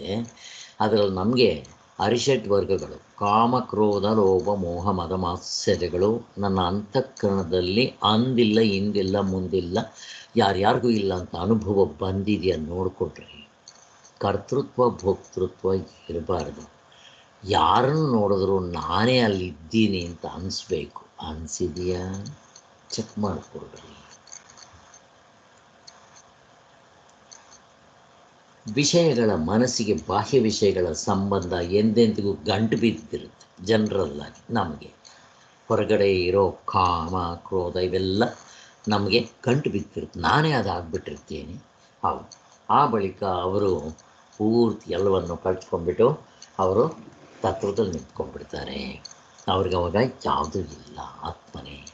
ಸೊ ನೆಕ್ಸ್ಟ್ ಚಾಪ್ಟರ್ಗೆ ಹೋಗೋಣ. ಈಗ ಶಾಸ್ತ್ರ ಯೋನಿತ್ವ ಹೇಳಿದರು. ಆಮೇಲೆ ಆ ಶಾಸ್ತ್ರ ನಾವೇ ತಿಳ್ಕೊಳಕ್ಕಾಗಲ್ಲ, ಗುರುಮುಖೇನ ತಿಳ್ಕೊಬೇಕು ಅಂತ ಹೇಳಿದ್ರು. ಈಗ ಗುರು ಕೂಡ ನಮಗೆ ಅದನ್ನು ಹೇಗೆ ತಿಳಿಸ್ಕೊಡ್ತಾನೆ? ಶಾಸ್ತ್ರವನ್ನು ಉಪಯೋಗಿಸ್ತಾನೆ ಸರಿ, ಹೇಗೆ ತಿಳಿಸ್ಕೊಡ್ತಾನೆ? ಅಲ್ಲಿ ನಮಗೆ ಇದಕ್ಕಿಂತ ಹಿಂದೆಗಡೆ ಪ್ರಮಾಣ ಹೇಳಿದರು, ಶಾಸ್ತ್ರ ಪ್ರಮಾಣ ಅಂತ. ಅದಕ್ಕೋಸ್ಕರ ಪ್ರಮಾಣ ಅಂತಂದಿದ್ದ ತಕ್ಷಣ ಅಲ್ಲಿ ಯಾವ ಪ್ರಮಾಣಗಳು? ಪ್ರತ್ಯಕ್ಷ ಪ್ರಮಾಣ, ಅನುಮಾನ ಪ್ರಮಾಣಗಳಲ್ಲ, ಶಾಸ್ತ್ರ ಪ್ರಮಾಣ ಅಂತ ತೋರಿಸಿದ್ರು. ಈಗ ಗುರು ಆ ಶಾಸ್ತ್ರಗಳನ್ನ ಉಪಯೋಗಿಸ್ಕೊಂಡು ಹೇಗೆ ತಿಳಿಸ್ಕೊಡ್ತಾನೆ ಅವನು? ತರ್ಕ. ಇಲ್ಲಿ ತರ್ಕ ಅಂದರೆ ಅನುಭವ ಎಲ್ಲ ಬರುತ್ತೆ. ನಾವು ನೋಡೋಣ. ತರ್ಕ ಅನ್ನೋ ತಗೊಂಡ್ಬರ್ತಾರೆ. ವೇದಾಂತ ದೃಷ್ಟಿಯಿಂದ ನೋಡುವಾಗ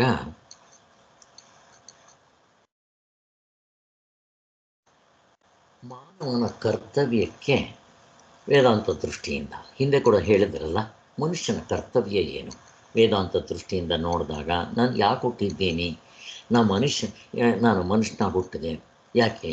ನನ್ನ ಕರ್ತವ್ಯ ಏನು? ಸ್ವರ್ಗ ನರಕಗಳು ಉಂಟಾ? ಸತ್ತರೆ ಎಲ್ಲಿ ಹೋಗ್ತೀನಿ?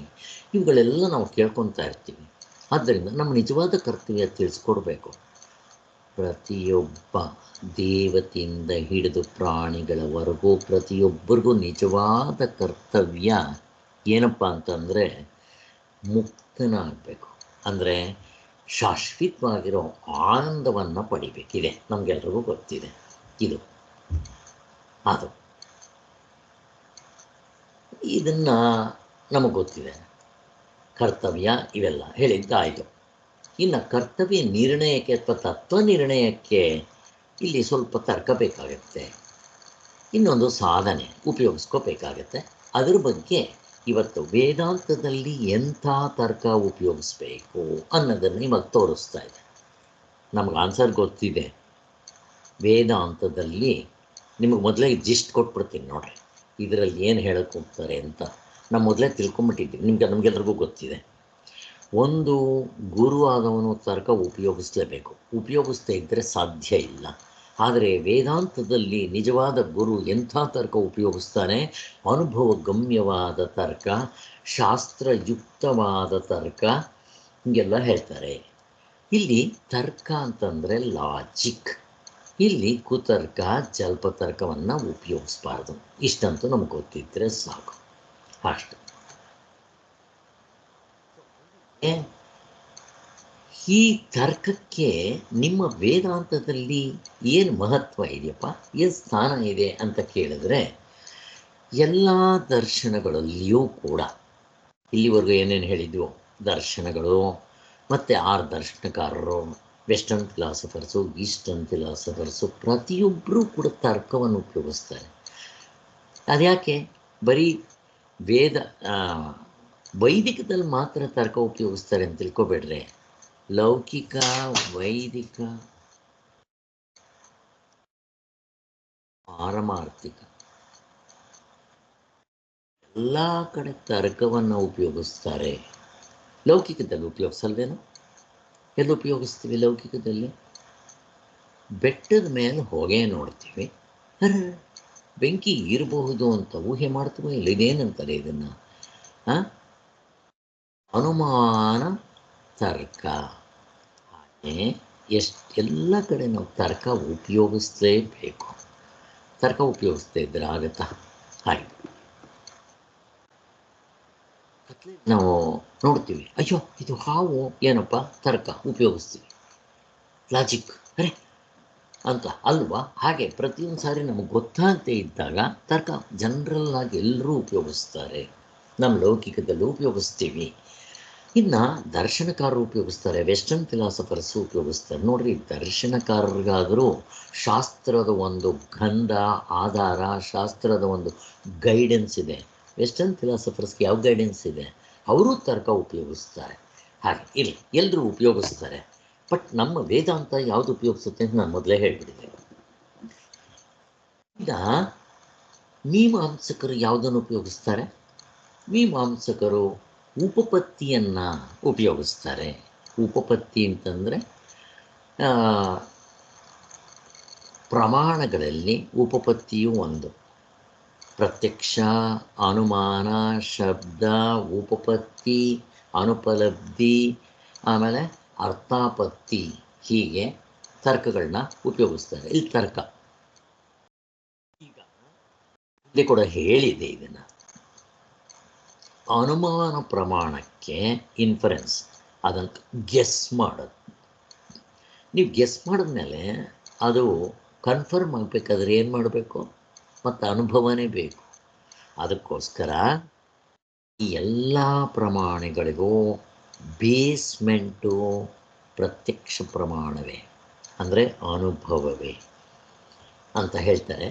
ಆದರೆ ಹಳಾದ ಈ ಪ್ರತ್ಯಕ್ಷ ಪ್ರಮಾಣದಲ್ಲಿ ಕಣ್ಣು ಏನಾದರೂ ಪೊರೆ ಬಂದಿದ್ರೆ ಏನು ಮಾಡ್ತೀರಾ? ಕಿವಿ ಸರಿಯಾಗಿ ಕೇಳಿಸ್ತಾ ಇದ್ರೆ ಏನು ಮಾಡ್ತೀರಾ? ಆ ಪೊರೆ ಬಂದಿದ್ದರೆ ಒಂದು ಚಂದ್ರ ಎರಡು ಚಂದ್ರ ಕಾಣ್ತಾನೆ. ಹಾಗೆ ಈ ರಾಮಾಯಣನೂ ಬರುತ್ತೆ. ಈ ಪ್ರಮಾಣಗಳಲ್ಲಿ ಈ ಒಂದು ರಾಮಾಯಣ ಇದೆ. ಇಷ್ಟು ಇವುಗಳ ಮನಸ್ಸಿನಲ್ಲಿಟ್ಕೊಂಡು ಹೇಳ್ತಾ ಹೋಗ್ತಾರೆ. ಅದಕ್ಕೆ ಮೀಮಾಂಸಕರು ಇವುಗಳಿಗೆ ಶಾಸ್ತ್ರವನ್ನು ತಿಳಿಸ್ಕೊಡ್ಬೇಕಾದ್ರೆ ಅವರು ಉಪಪತ್ತಿಯನ್ನು, ಅಂದರೆ ಅದರ ತರ್ಕವನ್ನು ಉಪಯೋಗಿಸ್ತಾರಂತೆ. ಹೀಗೆ ಮಿಕ್ಕ ದರ್ಶನಕಾರರುಗಳ ಶಬ್ದಕ್ಕೆ ತತ್ವ ನಿರ್ಧಾರಣವನ್ನು ಮಾಡುವ ಶಕ್ತಿ ಇಲ್ಲ, ಅಥವಾ ಅದು ನಿರ್ಣಯಕ್ಕೆ ಬಹುದೂರದ ಸಾಧನೆ ಅಂತ ಭಾವಿಸ್ತಾರೆ. ಆದ್ದರಿಂದ ಅನುಭವಕ್ಕೆ ಹತ್ತಿರವಾಗಿರೋ ತರ್ಕ ಅಂತಂದರೆ ಸಮೀಪವಾದ ಸಾಧನ. ಈಗ ಡೈರೆಕ್ಟಾಗಿ ನಮ್ಮ ಅನುಭವ ಆಗದೆ ಇದ್ದರೆ ಅದಕ್ಕಿಂತ ಹತ್ತಿರವಾಗಿರೋದು ಯಾವುದು? ತರ್ಕ ಅಲ್ವಾ? ಆ ತರ್ಕನ ಉಪಯೋಗಿಸ್ಲೇಬೇಕು. ಇವಾಗ ನೋಡ್ರಿ, ಬೆಟ್ಟದ ಮೇಲೆ ನೋಡಿದೆ, ಹೊಗೆ ಇತ್ತು. ಅಲ್ಲಿ ಅನುಭವಕ್ಕೆ ಹತ್ತಿರವಾಗಿರೋದೇನು? ನಾನು ಊಹೆ ಮಾಡ್ತೀನಿ, ಅರೆ ಬೆಂಕಿ ಇರ್ಬೋದು, ಫಾಗ್ ಇರ್ಬೋದು ಅಂತ. ಹಾಗೆ ಹತ್ತಿರ ಯಾವುದಪ್ಪ? ತರ್ಕವೇ ಅಲ್ವಾ? ಲಾಜಿಕ್ ನಾನು ಉಪಯೋಗಿಸ್ತೀನಿ. ಲಾಜಿಕ್ ಎಲ್ಲರೂ ಉಪಯೋಗಿಸ್ತಾರಲ್ಲ, ಹಾಗೆ. ಆದ್ದರಿಂದ ಈ ಸಾಂಖ್ಯರು ಈ ಅನುಮಾನ ಶಬ್ದಕ್ಕಿಂತ ಹೆಚ್ಚು ಸಮೀಪವಾದ ಸಾಧನೆ ಅಂತಂದರೆ ಇವರು ಈ ಥರ ಉಪಯೋಗಿಸ್ತಾರೆ. ಸಾಂಖ್ಯರು ಅನುಭವಕ್ಕೆ ಹತ್ತಿರವಿರುವುದರಿಂದ ತರ್ಕವು ಶಬ್ದಕ್ಕಿಂತ ಹೆಚ್ಚು ಸಮೀಪವಾದ ಸಾಧನ ಅಂತ ಸಾಂಖ್ಯರು ಕೂಡ ಉಪಯೋಗಿಸ್ತಾರೆ. ಒಟ್ಟಿನಲ್ಲಿ ತರ್ಕ, ಲಾಜಿಕ್, ಇವ್ರದ್ದೆಲ್ಲ ಯಾವ ಥರ ತರ್ಕ ಗೊತ್ತಾ? ದರ್ಶನಕಾರದು ಇಂಟಲೆಕ್ಚುಯಲ್ ಜಗ್ಲರಿ. ಅದು ಇವರು ಶಾಸ್ತ್ರಕ್ಕೆ ಉಪಯೋಗಿಸೋದಕ್ಕಿಂತ ಹೆಚ್ಚಾಗಿ ಬೇರೆಯವ್ರನ್ನ ಹೊಡೆದಾಕೋದಕ್ಕೆ ಉಪಯೋಗಿಸ್ತಾರೆ ಇವರು. ಆ ಥರ ಏನಾದರೂ ಇದೆ.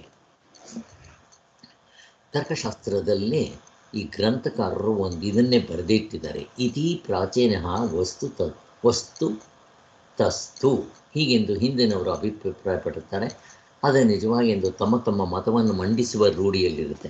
ಆದರೆ ಶಂಕರಾಚಾರ್ಯರು ಸಾಂಖ್ಯರ ಖಂಡನೆಯನ್ನು ಮಾಡುವಾಗ ಸಮ್ಯಜ್ಞಾನದ ವಿಷಯಕ್ಕೆ ಜನರಿಗೆ ಅಭಿಪ್ರಾಯ ಭೇದವಿರುವುದೆಂಬುದು ಹೊಂದುವಾಗಿಲ್ಲ. ಏಕೆಂದರೆ ಇದಕ್ಕಿರುವ ಪರಮಾರ್ಥದ ವಿಷಯದ ಜ್ಞಾನವೇ ಸಮ್ಯಜ್ಞಾನವೆನಿಸುತ್ತದೆ. ಆದರೆ ತರ್ಕದ ಸಹಾಯದಿಂದ ಉಂಟಾದ ಜ್ಞಾನಗಳು ಒಂದಕ್ಕೊಂದು ವಿರುದ್ಧವಾಗಿರುವುದೆಂಬುದು ಸುಪ್ರಸಿದ್ಧವಾಗಿದೆ.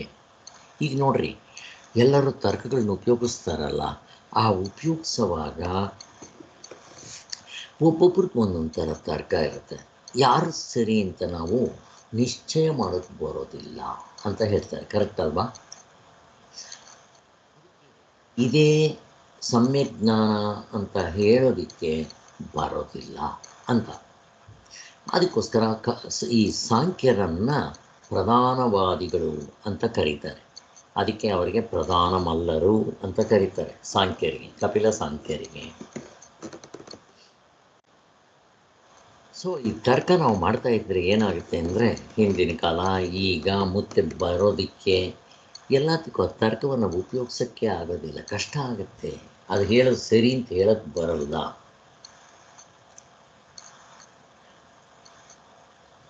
ಆದ್ದರಿಂದ ವೇದ ಪ್ರಮಾಣವನ್ನು ಒಪ್ಪುವ ಆಸ್ತಿಕ ತಾರ್ಕಿಕರ ವಿಷಯವೇ ಹೀಗಿರುವಲ್ಲಿ ಸ್ವತಂತ್ರ ತರ್ಕದ ಮೇಲೆ ಎಲ್ಲವನ್ನೂ ನಿಲ್ಲಿಸುತ್ತೇವೆ ಎಂದು ಹೊರಡಿರುವ ಪಾಶ್ಚಾತ್ಯರ ವಿಷಯ ಏನು ಹೇಳಬೇಕಾಗಿದೆ ನೋಡ್ರಿ. ದರ್ಶನಕಾರರಿಗೆ ವೇದಗಳು, ಗುರುಗಳು ಇಂಥವರೆಲ್ಲ ಇದ್ದು ತಿಳ್ಕೊಂಡು ಆ ತರ್ಕವನ್ನು ಸಾಧ್ಯ ಆಗ್ತಾ ಇಲ್ಲ, ಕಾಟಿಕೊಳ್ಳೋಕ್ಕೆ ತತ್ವವನ್ನು. ಅಂಥದ್ದು ಈ ಪಾಶ್ಚಾತ್ಯ ವೆಸ್ಟರ್ನ್ ಫಿಲಾಸಫರ್ಸ್ಗೆ ಏನೂ ಇಲ್ಲದೆ ಅವ್ರು ಮಾಡೋ ತರ್ಕ ಇನ್ನು ಯಾವ ಆಧಾರ ಇರುತ್ತೆ ಅಂತ ನಾವು ಊಹೆ ಮಾಡ್ಬೋದಾಗಿದೆ. ಸಾರಿ ನಾವು ನಮ್ಮ ಕರ್ತವ್ಯವನ್ನು ನಿರ್ಣಯ ಮಾಡುವಾಗಲೂ ತರ್ಕ ಉಪಯೋಗಿಸ್ತೀವಿ ಅಲ್ವಾ? ಹಾಂ, ಉದಾಹರಣೆಗೆ ಎಲ್ಲೋ ಹೋಗ್ತೀವಿ, ಇದು ಕೋಟಾ ನೋಟೋ ಏನೋ ಗೊತ್ತಾಗಲ್ಲ, ಡೌಟ್ ಬರುತ್ತೆ ಆಗ, ಅಥವಾ ಒಂದು ರೇಷ್ಮೆ ಸೀರೆ ತೊಗೊಳಕ್ಕೆ ಹೋಗ್ತೀವಿ, ಆವಾಗ ತರ್ಕ ಉಪಯೋಗಿಸ್ತೀವಿ. ಹೆಂಗೆ ಉಪಯೋಗಿಸ್ತೀವಿ? ಇದು ಒರಿಜಿನಲ್ ಏನೋ ಗೊತ್ತಿಲ್ಲ, ಅಂಗಡಿಯವನು ಹೇಳ್ತಾ ಇದ್ದಾನೆ, ಆದರೆ ಈ ಅಂಗಡಿಯವನು ನಾವು ಎಷ್ಟೊಂದು ವರ್ಷಗಳಿಂದ ಮಾಡ್ತಾ ಇದ್ದೀವಿ, ಇವನು ಸುಳ್ಳು ಹೇಳಲಿಲ್ಲ, ಅದರ ಮೇಲೆ ತರ್ಕ ತೊಗೊಂಬರ್ತೀವಿ. ಒಂದು 10 ವರ್ಷ ಆಗುತ್ತೆ, ಆಮೇಲೆ ಕೊಟ್ಟರೆ ಅದು ರೇಷ್ಮೆದಲ್ಲ ಅಂತ ಹೇಳ್ತಾರೆ. ಏನು ಮಾಡ್ತೀರಾ? ಹೀಗೆಲ್ಲ ಆಗುತ್ತೆ ತರ್ಕನ ಉಪಯೋಗಿಸೋದ್ರಿಂದ ಅಂತ ಹೇಳ್ತಾ ಇದ್ದಾರೆ. ನಮಗೆ ಅದು ಮಾಡುವಾಗ ಗೊತ್ತಾಗೋದಿಲ್ಲ, ಮಾಡಿಬಿಡ್ತೀವಿ ಆ ಕೆಲಸಗಳು ಮಾಡೋವಾಗ. ಹಾಗೆ ಸೊ ಈ ತರ್ಕ ಕೆಲಸಕ್ಕೆ ಬರೋದಿಲ್ಲ ಅಂತ ಸ್ವಾಮಿಗಳು ತೋರಿಸ್ತಾ ಇದ್ದಾರೆ. ಹೇಗೆ? ಈಗ ಒಬ್ರಿಗೊಬ್ಬರಿಗೆ ಜಗಳ ಆಯಿತು ಅಂತ ಇಟ್ಕೊಳ್ರಿ, ಆಗ ರಾಜಕೀಯ ವಿಚಾರಗಳಾಗ್ಬೋದು, ಮತ್ತು ಈ ಫ್ಯಾಕ್ಟ್ರಿಗಳಿರುತ್ತಲ್ಲ ಅಲ್ಲಿ ಯಜಮಾನನಿಗೂ ಮತ್ತು ಈ ಕೆಲಸದವ್ರಿಗೂ ಜಗಳ ಆಗ್ಬೋದು, ಮತ್ತು ಮುಷ್ಕರ ಸಮಯದಲ್ಲಿ ಜಗಳ ಆಗ್ಬೋದು, ಸರ್ಕಾರದವ್ರಿಗೂ ಮತ್ತು ನೌಕರರಿಗೆ ಜಗಳ ಆಗ್ಬೋದು, ಕೂಲಿಗಾರರಿಗೆ, ಈವನ್ ಸರ್ಕಾರದವ್ರಿಗೂ ವಿದ್ಯಾರ್ಥಿಗಳು ಎಷ್ಟೊಂದು ಸಾರಿ ಸ್ಟ್ರೈಕ್ ಮಾಡ್ತಾರೆ. ಇಂಥ ಸಂದರ್ಭದಲ್ಲೆಲ್ಲ ಇಬ್ಬರನ್ನು ಕುಂಡ್ರಿಸಿ ಏನೋ ಒಂದು ತೀರ್ಮಾನ ಮಾಡೋಕ್ಕೆ ಹೋಗಬೇಕು ಅಂತ ಅಂದಾಗ ಕೆಲಸ ಮಾಡೋದಿಲ್ಲ.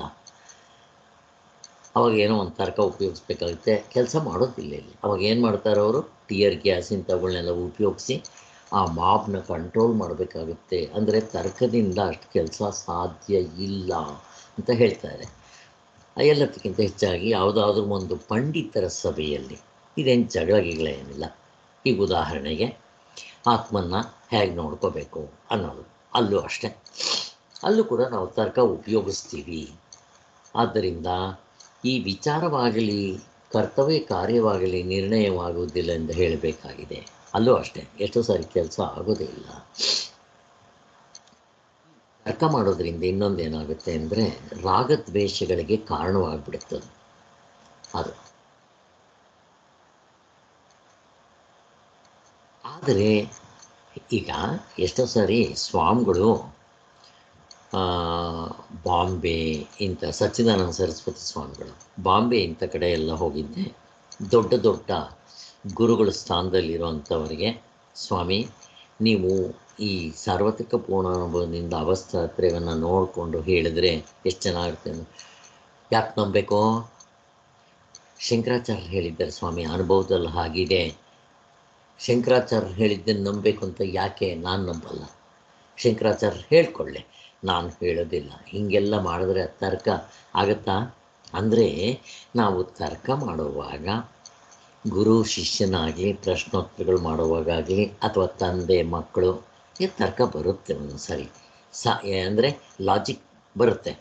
ನಾನು ಮಾಡೋದು ಸರಿಯಾ, ನೀನು ಮಾಡೋದು ಸರಿಯಾ ಅಂಥ ಸಂದರ್ಭದಲ್ಲಿ ನಾವು ಕೋಪತಾಪಗಳನ್ನ ಬಿಟ್ಟು, ನಾವು ವೀತರಾಗಗಳಿಗೆ ವಶರಾಗದೆ ಕೋಪತಾಪಗಳನ್ನ ಮಾಡಿಕೊಳ್ದೆ, ಅಪ್ಪ ನೀನು ಹೀಗೆ ಮಾಡಿದ್ರೆ ಹೇಗೆ, ಹಿಂಗೆ ಅಕಸ್ಮಾತ್ ಹಿಂಗೆ ಆಗಿಬಿಟ್ರೆ ಆವಾಗ ನಾನು ಮಾಡೋದು, ಆವಾಗ ಅಪ್ಪ ನೋಡಪ್ಪ ನೀನು ಹೆಂಗೇನೋ ಮಾಡಿದ್ರೆ ಹಿಂಗೆ ಹೆಚ್ಚು ಕಡಿಮೆ ಆದರೆ ಏನು ಮಾಡ್ತೀಯಾ ಅಂತ, ಹೀಗೆ ಒಬ್ರಿಗೊಬ್ಬರು ಕೋಆಪ್ರೇಷನ್ನಿಂದ ಕೋಪತಾಪಗಳನ್ನ ಮಾಡಿಕೊಳ್ದೆ ಅವ್ರದ್ದು ನಮ್ಮದು ಕೂತ್ಕೊಂಡು ನಿಧಾನವಾಗಿ ಯೋಚನೆ ಮಾಡಿದ್ರೆ ಹೊಂದ್ಕೊಂಡ್ಬಿಡುತ್ತೆ, ಒಳ್ಳೆಯದೇ.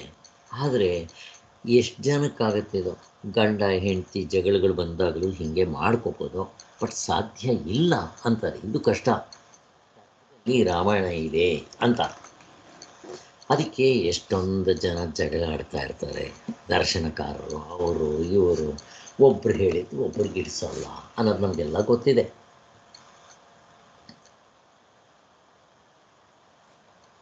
ಈ ತರ್ಕ ಪ್ರಮಾಣವನ್ನು ಶೋಧಿಸೋದಕ್ಕೆ ಸಾಧನವಾದರೂ ತಾನೇ ನೇರಾಗಿ ಪ್ರಮಾಣ ಆಗೋದಿಲ್ಲ. ಅದೊಂದು ತಾನೇ ಪ್ರಮಾಣ ಆಗೋದಿಲ್ಲ ಯಾವತ್ತೂ ಅಷ್ಟೇ. ಹೇಗಾಗುತ್ತೆ? ನೀವು ಏನೇ ಮಾಡ್ಕೊಂಡು ಹೋಗಿರಿ, ಆ ತರ್ಕ ಪ್ರಮಾಣಗಳಿಂದನೇ ತಿಳ್ಕೊಬೇಕು ನಾವು. ಇದು ಒಂದು ಕಷ್ಟ. ಅದಕ್ಕೋಸ್ಕರ ಸ್ವಾಮಿಗಳು ಹೇಳ್ತಾರೆ, ತರ್ಕ ಅಂತಂದರೆ ಹೇಗಿರುತ್ತೆ? ಕತ್ರಿ ಇದ್ದಂಗೆ. ಅದಕ್ಕೆ ಏನನ್ನು ಕೊಟ್ಟರು ಕತ್ತರಿಸಾಕ್ಬಿಡುತ್ತಂತೆ. ಎಷ್ಟೋ ಸಲ ನಮ್ಮ ಕೈಯನ್ನೇ ಕತ್ತರಿಸ್ಬಿಡುತ್ತೆ ಅಂತ ಹೇಳ್ತಾರೆ. ನಾವು ಕೂಡ ಅದನ್ನು ಗಾಯಗಳು ಮಾಡ್ಕೊಂಡ್ಬಿಡ್ಬೇಕಾಗತ್ತೆ. ಗಾಯ ಅಂತಂದರೆ ಇದೆ. ಈ ಗಂಡ ಹೆಂಡತಿ ಜಗಳ ಆಡಿದಾಗ ತರ್ಕಗಳು ಶುರುವಾಗ್ಬಿಟ್ಟು, ಲಾಜಿಕ್ಗಳು ಶುರುವಾಗ್ಬಿಟ್ಟು ಕೊನೆಗೆ ಇದು ಎಂಡ್ ಆಗಲ್ಲ, ಡೈವರ್ಸ್ಗಳವರೆಗೂ ಹೋಗ್ಬಿಡುತ್ತೆ, ಸುಟ್ಕೊತೀವಿ ನಮ್ಮನ್ನು ನಾವೇ ಅಂತ ಹೇಳ್ತಾ ಇರೋದು.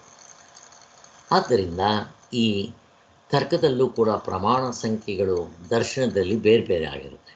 ಇವಾಗ ಹೇಳಿದ್ವಲ್ಲ, ಚಾರ್ವಾಕರಿಗೆ ಒಂದು ಪ್ರಮಾಣ ತರ್ಕಕ್ಕೆ, ಯಾವುದು? ಪ್ರತ್ಯಕ್ಷ ಪ್ರಮಾಣ. ಬುದ್ಧಿಸಮನವರಿಗೆ 2, ಪ್ರತ್ಯಕ್ಷ ಅನುಮಾನ. ಇನ್ನು ಕಪಿಲ ಸಾಂಖ್ಯರಿಗೆ 3, ನೈಯಾಯಿಕರಿಗೆ 4, ಯಾವುದು? ಪ್ರತ್ಯಕ್ಷ ಅನುಮಾನ ಶಬ್ದ ಉಪಪತ್ತಿ. ಹೀಗೆ ಇನ್ನು ಪೂರ್ವ ಮೀಮಾಂಸರಿಗೆ 6 ಪ್ರಮಾಣಗಳನ್ನ ಇಟ್ಕೊತಾರೆ ಅಂತ. ಹೀಗೆ ಸೊ ತರ್ಕ ಉಪಯೋಗಿಸ್ಬೇಕಾದ್ರೂ ಈ ಪ್ರಮಾಣಗಳನ್ನ ಉಪಯೋಗಿಸೋರು ಕೂಡ ಬೇರೆ ಬೇರೆ ಆಗಿರ್ತಾರೆ ಅನ್ನೋದು ನಮಗೆ ಗೊತ್ತಾಯಿತು. ಪ್ರತ್ಯಕ್ಷವು ಪ್ರಮಾಣವಲ್ಲವೇ? ಅಲ್ಲ ಸ್ವಾಮಿ, ಈಗ ಪ್ರತ್ಯಕ್ಷ ಪ್ರಮಾಣ ಅಂದರೆ ನೀವಿದ್ದೀರ, ನನ್ನ ಕಣ್ಣಿಂದ ನಾನು ನಿಮ್ಮನ್ನು ನೋಡ್ತಾ ಇದ್ದೀನಿ, ನಿಮ್ಮ ಮಾತು ನಾನು ಕೇಳ್ತಾ ಇದ್ದೀನಿ ನನ್ನ ಕಿವಿಯಿಂದ. ಇದು ಪ್ರತ್ಯಕ್ಷ ಪ್ರಮಾಣಗಳು. 5 ವಸ್ತುಗಳಿದೆ, ಅವುಗಳನ್ನ ತಿಳ್ಕೊಳ್ಳೋದಕ್ಕೆ ನಮಗೆ ದೇವರ 5 ಇಂದ್ರಿಯಗಳನ್ನ ಕೊಟ್ಟಿದ್ದಾರೆ: ಕಣ್ಣು, ಕಿವಿ, ಮೂಗು, ನಾಲಿಗೆ. ಪ್ರತ್ಯಕ್ಷ ಪ್ರಮಾಣ ಅಲ್ವಾ? ಮತ್ತು ಇನ್ನೇನು ಬೇಕು ನಿಮಗೆ? ಈಗ ಅಕಸ್ಮಾತ್ ಕಣ್ಣಲ್ಲಿ ಪೊರೆ ಬಂದಿತ್ತು, 1 ಚಂದ್ರ 2 ಕಾಣ್ತಾನಲ್ಲ, ಏನು ಮಾಡ್ತೀರಾ? ಕಿವಿ ಕೇಳಿಸ್ತಾ ಇಲ್ಲ, ಅವರು ಇನ್ನೇನೋ ಅಂದರೆ ಇನ್ನೇನೋ ಅರ್ಥ ಆಗುತ್ತೆ, ಅವಾಗ ಏನು ಮಾಡ್ತೀರಾ? ಇಂದ್ರಿಯಗಳಲ್ಲಿ ಡಿಫೆಕ್ಟ್ ಇದ್ದರೆ ಏನು ಮಾಡ್ತೀರಾ? ಅದಕ್ಕೆ ಈ ಪ್ರಮಾಣಗಳು ಕೂಡ ಯಚ್ಛ್ವಾತತ್ವ ಮಾಡೋ ಸಾಧ್ಯ ಇರುತ್ತೆ ಅಂತ ಹೇಳ್ತಾ ಇರೋದು.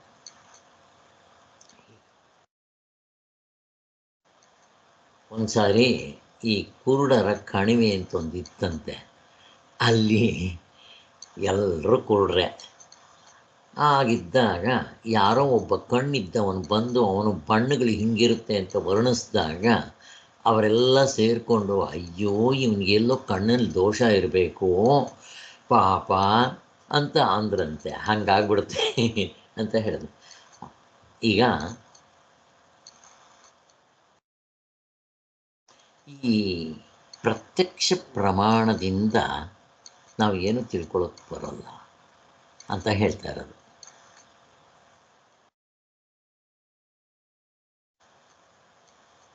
ಆದ್ದರಿಂದ ಪ್ರತ್ಯಕ್ಷ ಪರಮಾರ್ಥ ನಿರ್ಣಯಕ್ಕೆ ಬರೀ ಪ್ರತ್ಯಕ್ಷ ಒಂದೇ ಸಾಲದೆಂಬುದು ಸ್ಪಷ್ಟ. ಇಲ್ಲಿ ತರ್ಕದಿಂದ ಪ್ರಮಾಣಗಳನ್ನು ಕೂಡ ಸಂಶಯಕ್ಕೆ ಈಡು ಮಾಡಲಾಗಿದೆಯಲ್ಲ. ತರ್ಕದ ಹವ್ಯಾಸವು ಹೆಚ್ಚಾದರೆ ಎಲ್ಲಕ್ಕೂ ತರ್ಕವನ್ನು ಹತ್ತಿಸಿ ವ್ಯವಹಾರವನ್ನೇ ತಲೆಗಳಿಗಾಗಿ ಮಾಡಬಹುದು. ಈ ತರ್ಕ ನಮ್ಗೆ ಉಪಯೋಗ ಬರೋದಿಲ್ಲ ಅಂತ ಹೇಳ್ತಾ ಇರೋದು. ಯಾವುದಕ್ಕೆ? ಈ ಆತ್ಮನ ವಿಚಾರ ಮಾಡೋದಕ್ಕೋ ಅದಕ್ಕೆ ಇದಕ್ಕೆ. ಸ್ವಾಮಿಗಳು ಒಂದು ಎಕ್ಸಾಂಪಲ್ ಕೊಡ್ತಾರೆ. ಒಬ್ಬ ಎಣ್ಣೆ ವ್ಯಾಪಾರ ಮಾಡ್ತಾ ಇದ್ದಂತೆ. ಅವನು ಏನು ಮಾಡಿದ್ದ, ಹೊರಗಡೆ ಕೂತ್ಕೊಂಡು ಎಣ್ಣೆ ವ್ಯಾಪಾರ ಮಾಡ್ತಾ ಇರೋದು. ಆವಾಗ ಒಳಗಡೆ ಹೋಗಿದ್ದೆ ಹೇ ಹೇ ಅಂತ ಹೊಡೆದ್ಬಿಟ್ಟು ಬರ್ತಾ ಇದ್ದಂತೆ ಹಸುಗಳಿಗೆ. ಹಿಂದೆಗಡೆ 2 ಹಸುಗಳು ಕಟ್ಟಿದ್ದ. ಅವನ ಹಿಂದೆಗಡೆ ಟೆಂಟ್ ಹಾಕ್ಕೊಂಡು ಅಲ್ಲಿ ಆ ಗಾಣ ರುಬ್ಬೋದು ಆ ಹಸುಗಳು ಕಟ್ಬಿಟ್ಟಿದ್ದ. ಅವು ಸುತ್ತಲೂ ಹೋಗ್ತಾ ಇರುತ್ತೆ. ಮಧ್ಯದಲ್ಲಿ ಅವನು ಏನು ಕಡಲೆಕಾಯ್ದೋ ಏನೋ ಹಾಕಿರ್ತಾನೆ. ಅವು ಸುತ್ತುತ್ತಾ ಇದ್ದರೆ ಎಣ್ಣೆ ಬರ್ತಾ ಇರುತ್ತೆ. ಮುಂದೆ ಇಟ್ಕೊಂಡು ಎಣ್ಣೆ ಮಾರ್ತಾ ಇರ್ತಾನೆ. ಹೊರಗಡೆ ಯಾರೋ ವ್ಯಾಪಾರ ಮಾಡೋಕ್ಕೆ ಬಂದು ಅವನು ಕೇಳಿದಂತೆ, ನಿನ್ಗೇನು ಗೊತ್ತಾಗುತ್ತೆ ಹಸುಗಳು ನಿಂತ್ಕೊಂಡ್ಬಿಟ್ಟಿದೆ ಅಂತ. ಅದಕ್ಕೆ ಅವನು ಹೇಳಿದಂತೆ, ಸ್ವಾಮಿ ಹಸುಗಳಿಗೆ ನಾನು ಗಂಟೆ ಕಟ್ಬಿಟ್ಟಿದ್ದೇನೆ, ಆ ಹೋಗ್ತಾ ಇದ್ದರೆ ಗಂಟೆ ಶಬ್ದ ಆಗ್ತಾ ಇರುತ್ತೆ, ಅದು ನಿಂತ್ಕೊಂತು ಅಂದರೆ ಗಂಟೆ ಹೊಡೆಯಲ್ಲ, ಅವಾಗ ಹೋಗಿ ಹೊಡಿತೀನಿ ಅದಕ್ಕೆ, ತಿರ್ಗಾ ಹೋಗೋಕ್ಕೆ ಶುರು ಮಾಡುತ್ತೆ ಅಂತ. ಅಕಸ್ಮಾತ್ ನಿಮ್ಮ ಹಸುಗಳು ನಿಂತ ಕಡೆನೇ ಕತ್ತಲ್ಲಾಡಿಸ್ತಾ ಇದ್ದರೆ ಏನು ಮಾಡ್ತೀಯ ಅಂತ ಕೇಳ್ತಾರಂತ. ಸ್ವಾಮಿ, ನೀವು ತರ್ಕಶಾಸ್ತ್ರ ಪಂಡಿತರು ಅಂತ ಕಾಣಿಸುತ್ತೆ, ನಮ್ಮ ಹಸುಗಳು ತರ್ಕವನ್ನು ಓದ್ಕೊಂಡಿಲ್ಲ. ತರ್ಕ ಅಂದರೆ ಹಿಂಗಾಗ್ಬಿಡುತ್ತೆ ನೋಡ್ರಿ. ಅದಕ್ಕೋಸ್ಕರ ತರ್ಕದಿಂದ ನಾವೇನು ಡಿಸೈಡ್ ಮಾಡೋಕ್ಕಾಗಲ್ಲ ಅಂತ ಸ್ವಾಮಿಗಳು ಇಲ್ಲಿ ಹೇಳ್ತಾ ಇದ್ದಾರೆ. ಅದು ತಿಳ್ಕೊಬೇಕಿಲ್ಲ. ತರ್ಕಕ್ಕೆ ವಿಷಯವನ್ನು ಕೊಡುವ ಯೋಗ್ಯತೆ ಇಲ್ಲ ಇಲ್ಲಿ. ಅದೇ ನಾವೆಲ್ಲ ಇವಾಗ ನಾನು ಹೇಳಿದ್ವಲ್ಲ, ಪರ್ವತದಲ್ಲಿ ಬೆಂಕಿ ಇದೆ ಅಂತಂದರೆ ಅದು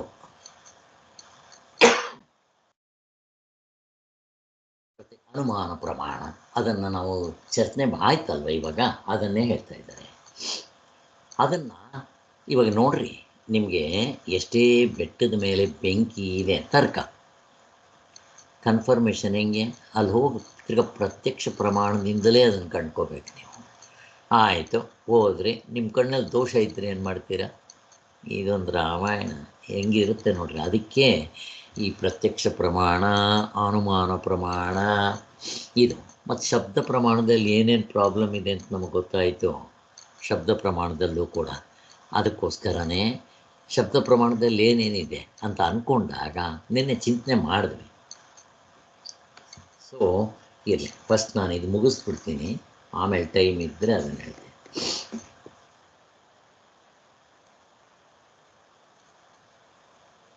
ಈ ಬೆಟ್ಟದ ಮೇಲೆ ಹೊಗೆ ಇರೋದಕ್ಕೆ ನಮಗೆ ಅನುಮಾನ ಪ್ರಮಾಣ ತರ್ಕ ಕೆಲಸ ಮಾಡಲಿಲ್ಲ. ಇನ್ನು ಅತೀಂದ್ರಿಯವಾಗಿರೋ ವಿಷಯಗಳು ಇಂದ್ರಿಯಕ್ಕೆ ಕಾಣೋದಿಲ್ಲ, ಕರ್ಮೇಂದ್ರಿಯಕ್ಕೆ ಸಿಗೋಲ್ಲ, ಜ್ಞಾನೇಂದ್ರಿಯಕ್ಕೆ ಸಿಗೋಲ್ಲ, ಅಂತಃಕರಣಕ್ಕೂ ಸಿಗಲ್ಲ. ಅಂಥದಕ್ಕೆ ನೀವು ತರ್ಕನ ಹೇಗೆ ಉಪಯೋಗಿಸ್ತೀರಪ್ಪ? ಪರಮಾರ್ಥ ನಿಶ್ಚಯಕ್ಕೆ ಬರಿಯ ಪ್ರತ್ಯಕ್ಷ ಒಂದೇ ಸಾಲದೆಂಬುದು ಸ್ಪಷ್ಟ. ಇಲ್ಲಿ ತರ್ಕದಿಂದ ಪ್ರಮಾಣಗಳನ್ನು ಕೂಡ ಸಂಶಯಕ್ಕೆ ಈಡು ಮಾಡಲಾಗುತ್ತಿದೆಯಲ್ಲ. ತರ್ಕದ ಹವ್ಯಾಸವೇ ಹೆಚ್ಚಾದರೆ ಎಲ್ಲಕ್ಕೂ ತರ್ಕವನ್ನು ಹತ್ತಿಸಿ ಆಯ್ತಲ್ಲ ಇದು. ಆಯಿತು, ಅಲ್ಲಿಗೆ ಪರ್ವತದ ಮೇಲೆ ಬೆಂಕಿ ಇದೆ ಅದೆಲ್ಲ ಹೇಳಿದ್ದಾಯಿತು. ಈ ತರ್ಕ ಭಾಷ್ಯದಲ್ಲಿ ನಮೋ ಪ್ರಮಾಣಾಯ ಅಂತ ಮಂಗಳವನ್ನು ಹಾಡಿದ್ದಾರಂತೆ. ಈ ತರ್ಕಕ್ಕೂ ಕೂಡ ಪ್ರತ್ಯಕ್ಷವೇ ಬೇಕು. ಅದೇ ಬೆಟ್ಟದ ಮೇಲೆ ಹೊಗೆ ಇದೆ ಅಂತಂದರೆ ನಾವು ಹೋಗಲ್ಲಿ ಚೆಕ್ ಮಾಡಿದಾಗ ಅದು ಹೊಗೆ ಅಲ್ಲ, ಫಾಗ್ ಅಂತ ಗೊತ್ತಾಗುತ್ತೆ, ಅಥವಾ ಬೆಂಕಿ ಇದ್ದರೆ ಹೊಗೆ ಅಂತ ಕನ್ಫರ್ಮ್ ಆಗುತ್ತಲ್ಲಿ ಅಂತ ಹೇಳ್ತಾ ಇದ್ದಾರೆ. ಇನ್ನು ವಿಜ್ಞಾನ ಶಾಸ್ತ್ರದವ್ರು ತಗೊಳ್ರಿ, ಅವ್ರೇನು ಮಾಡ್ತಾರೆ, ಅವ್ರಿಗೆ ನಮಗೆ ಕಣ್ಣುಗಳು ಕಾಣಬೇಕು, ಅದರ ಜೊತೆಗೆ ಇಂದ್ರಿಯಗಳೇ ಅವರಿಗೆ ಇಂಪಾರ್ಟೆಂಟು. ಅದರ ಜೊತೆಗೆ ಸೂಕ್ಷ್ಮವಾಗಿರೋ ಮೈಕ್ರೋಸ್ಕೋಪ್, ಟೆಲಿಸ್ಕೋಪ್, ದೂರದ್ದು ನೋಡಬೇಕು ಅಂದರೆ ಟೆಲಿಸ್ಕೋಪ್, ಹತ್ತಿರದ್ದು ನೋಡಬೇಕು ಅಂದರೆ ಮೈಕ್ರೋಸ್ಕೋಪ್, ಇವುಗಳು ಕೂಡ ಉಪಯೋಗಿಸ್ತಾರೆ. ಅವ್ರು ಏನೇ ಉಪಯೋಗಿಸ್ಲಿ, ಅರ್ಥ ಏನು ಹೇಳ್ತಾ ಇದ್ದಾರೆ ಅಂದರೆ, ಕೊನೆಗೆ ಅವ್ರು ಎಲ್ಲಿಗೆ ಬಂದು ನಿಂತರು? Matter and energy. ಮ್ಯಾಟರ್ ಅಂತಂದರೆ ಏನು? ವಸ್ತು ತತ್ವ. ಅದು ಶಕ್ತಿ ಅಂದರೆ ಎನರ್ಜಿ. ಅದನ್ನು ಕಂಡುಹಿಡ್ಕೊಂಡ್ರು. ಈ ಎರಡು ಏನು? ನಾನು ನಿಮ್ಮೊಂದು ಪ್ರಶ್ನೆ ಕೇಳ್ತಾ ಇದ್ದೇನೆ. ಮ್ಯಾಟರ್ ಆ್ಯಂಡ್ ಎನರ್ಜಿ ಇವುಗಳಲ್ಲಿ ಆತ್ಮ ಅನಾತ್ಮ ಯಾವುದು ಅಂತ ಪ್ರಶ್ನೆ ಕೇಳ್ತಾ ಇದ್ದೀನಿ. ಯಾವುದು? ಹಿಡ್ಕೋಬೇಕು, ಇದು ಇಂಪಾರ್ಟೆಂಟು. ಎರಡು ಅನಾತ್ಮವೇ. ಅವರಲ್ಲಿ ಈ ಎನರ್ಜಿ ಅನ್ನೋದು ತುಂಬ ಸೂಕ್ಷ್ಮವಾಗಿದೆ, ಅದರಿಂದ ಮ್ಯಾಟರ್. ಸೊ ಕೆಲವರು ಏನು ಮಾಡಿಬಿಡ್ತಾರೆ, ಈ ಎನರ್ಜಿನ ಆತ್ಮ ಅಂದ್ಬಿಟ್ಟು ಮ್ಯಾಟ್ರ್ ಅಂತಂದರೆ ಈ ಪ್ರಪಂಚ, ಅರ್ಧ ಡಜನ್ ಅವಸ್ಥೆಯಲ್ಲಿ ಹೀಗೆಲ್ಲ ಮಾಡ್ಕೊತಾರೆ. ಎರಡು ಅನಾತ್ಮವೇ ಅಲ್ಲಿ. ಆಯಿತು, ನೀವು ಮ್ಯಾಟ್ರ್ ಕಾಣಿಸ್ತಾ ಇದೆ, ಎನರ್ಜಿ ಕಾಣೋದಿಲ್ಲ, ಕರೆಕ್ಟು, ಹಾಗಿದೆ. ಆಯ್ತಪ್ಪ. ಇವಾಗ ಇದರಿಂದ ನೀವು ಕೊನೆಗೇನಾಯಿತು, ಇವರು ಇಷ್ಟೆಲ್ಲ ಕಂಡಿಡಿದು ಎಲ್ಲ ಮಾಡಿದ್ರಲ್ಲ, ಕೊನೆಗೆ ಅವರು ಈ ಎನರ್ಜಿ ಅಂತನ್ನೋದು ಕೂಡ ಆ್ಯಟಮ್, ಪ್ರೋಟಾನ್, ನ್ಯೂಟ್ರಾನ್, ಎಲೆಕ್ಟ್ರಾನ್ ಅಂತಂದರು. ಇದನ್ನು ಯಾರು ಕಂಡಿದ್ದಾರಪ್ಪ? ಕಂಡಿದ್ದೀರಾ? ಅನುಭವ ಸಿಗುತ್ತಾ ಇದು? ಇಲ್ಲ. ಈ ಥರದ್ದಾಗ್ಬಿಡುತ್ತೆ. ಆದ್ದರಿಂದ ಇದನ್ನು ನಾವು ಒಪ್ಕೊಂಡ್ಬಿಡ್ತೀವಿ ನೋಡ್ರಿ, ಎಲ್ಲ ಒಪ್ಕೊಂಡ್ಬಿಡ್ತೀವಿ. ನೀವು ನಾನು ನೋಡಿದ್ದೀವ? ಏನೂ ಬೇಡಪ್ಪ, ಭೂಮಿ ಸೂರ್ಯನ ಸುತ್ತಲೂ ಸುತ್ತುತ್ತೆ, ಕರೆಕ್ಟು. ಯಾರೋ ಒಬ್ಬರು ಸೈಂಟಿಸ್ಟ್ಗಳು ನೋಡಿದ್ದಾರೆ, ಹೇಳಿದ್ದಾರೆ ಅಂತ. ಇವಾಗ ನಾನು ನಂಬ್ಕೋಬೇಕು. ಈಗ ನಾನು ಹೇಳೋ ಆತ್ಮಸ್ವರೂಪ ನಿಮಗೆ ಗಾಢ ನಿದ್ರೆಯಲ್ಲಿ ತೋರಿಸುತ್ತೇನೆ ಅಂದರೆ ನಂಬ್ಕೋಬೇಕಾ? ಹೆಂಗಿದೆ ನೋಡಿ, ನಾವು ಅದನ್ನು ನಂಬ್ಕೊತೀವಿ. ಇದಕ್ಕೆ ದೇವರಿಲ್ಲಿದ್ದಾನೆ ಅಂತ ಪ್ರಶ್ನೆ ಕೇಳ್ತೀವಿ. ಆದ್ದರಿಂದ ಒಬ್ಬ ಜೇಮ್ಸ್ ಅನ್ನೋನು ಒಂದು ಪುಸ್ತಕವನ್ನು ಬರೆದಿದ್ದಾನೆ, ಗಹನ ವಿಶ್ವ, ಮಿಸ್ಟೀರಿಯಸ್ ಯೂನಿವರ್ಸ್ ಅಂತ. ಅದರಲ್ಲಿ ಅವನೇನು ಬರೆದಿದ್ದಾನೆ ಗೊತ್ತಾ? ವಿಜ್ಞಾನಶಾಸ್ತ್ರ ಮಾಡಿರುವ ಕಟ್ಟ ಕಡೆಯ ಸಿದ್ಧಾಂತವೇನಾದರೂ ಇದೆಯೇ ಅಂತ ಪ್ರಶ್ನೆ ಯಾರಾದರೂ ಕೇಳಿದ್ರೆ, ಇದೇ ಕಟ್ಟ ಕಡೆ ತೀರ್ಪು, ಮುಂದಕ್ಕಿನ್ನ ಬದಲಾವಣೆ ಮಾಡೋದು ಯಾವುದೂ ಇಲ್ಲ ಅಂತ ಹೇಳಕ್ಕೆ ಬರಲ್ಲ. ಕಟ್ಟ ಕಡೆ ತೀರ್ಪು ಇದೇ ಫೈನಲ್ ಅಂತ. ಇವತ್ತು ಯಾವನೋ ಬಂದಿದ್ದಾನೆ ಇದು ಸರಿ ಅಂತಾನೆ, ಇನ್ನೊಬ್ಬ ಬರ್ತಾನೆ ಅದನ್ನು ತಪ್ಪು ಅಂತ ಹೊಡೆದಾಕ್ತಾನೆ. ಹಂಗಿರುತ್ತೆ ನಿಮ್ಮದು ವಿಜ್ಞಾನ ಅಂತ ಹೇಳಿದ್ದಾರೆ. ಹೀಗೆ ತರ್ಕವು ತತ್ವ ವಿಚಾರಕ್ಕೊಂದು ಸಾಧನವೆಂಬುದು ಸರಿಯಾದರೂ ಅದರ ಯೋಗ್ಯತೆಗೆ ಮಿತಿ ಇದೆ. ನಿಜ, ಇವಾಗ ಬೆಟ್ಟದ ಮೇಲೆ ಹೋಗೇ ಇದೆ ಅಂತಂದಾಗ ಅದು ಒಂದು ಲೆವೆಲ್ಗೆ ಹೆಲ್ಪ್ ಆಗುತ್ತೆ ತರ್ಕ. ಆದರೆ ಅದನ್ನೇ ಪೂರ್ತಿ ಮುಖ್ಯ ಅಂತ ಇಟ್ಕೊಳ್ಳೋಕೆ ಬರಲ್ಲ. ಎಚ್ಚರಿಕೆಯಿಂದ ನಾವಿರಬೇಕು. ಅದಕ್ಕೋಸ್ಕರ ಕಾಲ, ಆಕಾಶ, ಚಲನೆ, ನಿಮಿತ್ತ, ಭಾವಗಳು ಮುಂತಾದ ವಿಷಯಗಳನ್ನು ಇಟ್ಕೊಂಡೇ ತರ್ಕ ಮುಂದೆ ಹೋಗಬೇಕು. ಅಂದರೆ ಈ ತರ್ಕ ಇವೆಲ್ಲ ಮಾಡಬೇಕಾದ್ರೆ ನೀವು ಅವಸ್ಥೆ ಒಳಗಡೆ ಕಾಲ, ದೇಶ, ಕಾರ್ಯಕಾರಣ, ಭಾವ ಇವೆಲ್ಲ ಇರಬೇಕಾಗತ್ತೆ ಅಂತ ಹೇಳ್ತಾ ಇದ್ದಾರೆ. ಅವುಗಳಿಗೆ ಅದು ನಿಜ ತಿಳಿಯಲ್ಲ. ನಮ್ಮಗಳ ನಿಜವಾದ ಸ್ವರೂಪವೇನು ಎಂದರೆ ತರ್ಕಕ್ಕೆ ಗೊತ್ತಿಲ್ಲ. ಹೇಳ್ತಾ ತರ್ಕ ಸ್ವರ್ಗ, ನರಕ, ಪುನರ್ಜನ್ಮ, ಕರ್ಮ ಥಿಯರಿ, ಸತ್ ಮೇಲೆ ಎಲ್ಲಿ ಹೋಗ್ತೀನಿ, ಏನು ಕತೆ, ಇವೆಲ್ಲ ತಿಳಿಸ್ಕೊಡ್ತೇನೋ, ತಿಳಿಸ್ಕೊಡಕ್ಕೆ ಬರಲ್ಲ. ಕಾವ್ಯ, ಸಂಗೀತ, ಶಿಲ್ಪ, ಚಿತ್ರ, ತರ್ಕವನ್ನು ಹೇಳುತ್ತೇನೋ, ಹೇಳಕ್ಕೆ ಬರಲ್ಲ. ಆದ್ದರಿಂದ ತರ್ಕ ಒಂದು ಲಿಮಿಟೇಷನ್ ಅಷ್ಟೇ ಅದು. ಸೊ ಆದ್ದರಿಂದ ತರ್ಕದಲ್ಲಿ ನಮಗಷ್ಟು ಉಪಯೋಗ ಆಗೋದಿಲ್ಲ. ಶಬ್ದಗಳ ನಿಜವಾದ ಅರ್ಥವು ಯಾವುದು, ಗೌಣಾರ್ಥ ಲಕ್ಷಣ ಯಾವುದು ಎಂಬುದನ್ನು ತರ್ಕದಿಂದ ನಿರ್ಣಯಿಸಲಾದೀತೆ. ಅದು ಆಗೋದಿಲ್ಲ. ಸಂಶಯ, ಅದು ಕೂಡ ಆಗೋದಿಲ್ಲ. ಸೊ ಇಲ್ಲಿಗೆ ಎಲ್ಲ ಬೇರೆ ಬೇರೆ ಕಡೆ ತರ್ಕ ಎಷ್ಟು ಉಪಯೋಗ ಇಲ್ಲ ಅಂತ ತೋರಿಸಿದ್ರು. ಈಗ ನಿಮ್ಮ ವೇದಾಂತದಲ್ಲಿ ಈ ತರ್ಕಕ್ಕೆ ಎಷ್ಟು ಬೆಲೆ ಇದೆ ಅಂತ ಹೇಳ್ತಾರೆ. ಇದು ನಮ್ಗೆ ಇಂಪಾರ್ಟೆಂಟ್ ಅಷ್ಟೇ. ಇದು ತಿಳ್ಕೊಂಡ್ರೆ ಸಾಕು. ಹಾಗಾದರೆ ನಿಮ್ಮ ವೇದಾಂತದಲ್ಲಿ ಏತರ ಆಧಾರದ ಮೇಲೆ ತರ್ಕವನ್ನು ಮಾಡ್ತೀರಾ ಸ್ವಾಮಿ? ನಾನು ಆವಾಗಲೇ ಹೇಳಿಬಿಟ್ಟೆ ನಿಮಗೆ. ಹೌದು ಅಲ್ವಾ? ಏನದು ಆನ್ಸರು? ಅನುಭವ ಗಮ್ಯವಾದ ತರ್ಕ, ಶಾಸ್ತ್ರಯುಕ್ತವಾದ ತರ್ಕ. ಇದಕ್ಕೆ ಉತ್ತರ ಏನೆಂದರೆ ಎಲ್ಲ ತಾರ್ಕಿಕರು ಒಪ್ಪಿರುವ ಸಾರ್ವತ್ರಿಕ ಆಧಾರ ಒಂದಿದೆ.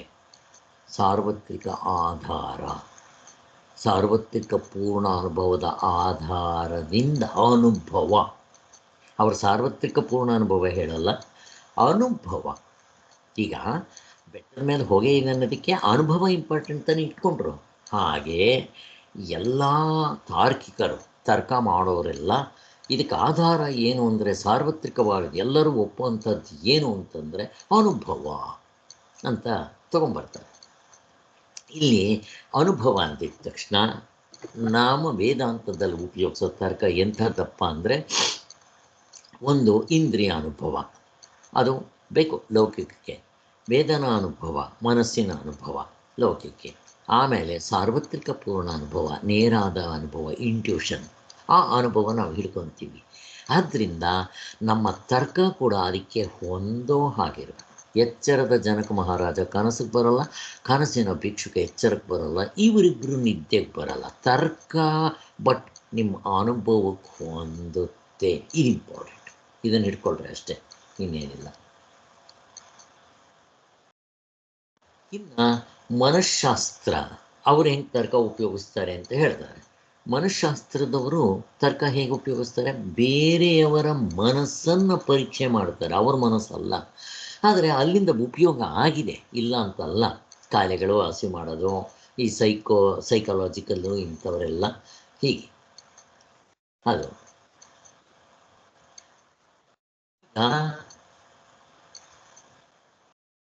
ಗಿಡಗಳು ಹೇಗಪ್ಪ ಬೆಳೆಯುತ್ತೆ? ನೀನು ತರ್ಕ ಉಪಯೋಗಿಸಿ ಕಂಡ್ಕೊಂಡ್ಬಿಡು. ಇವಾಗ ಒಂದು ಬೀಜ ಹಾಕ್ತೇನೆ. ಈಗ ತೆಂಗಿನ ಮರದ ಬೀಜ, ಬರೀ ಒಂದು ತೆಂಗಿನಕಾಯಿ ಅದನ್ನು ಹಾಕಿದ್ರೆ ಅಷ್ಟು ದೊಡ್ಡದಕ್ಕೆ ಬೆಳೆದು ಬಿಡುತ್ತಾ?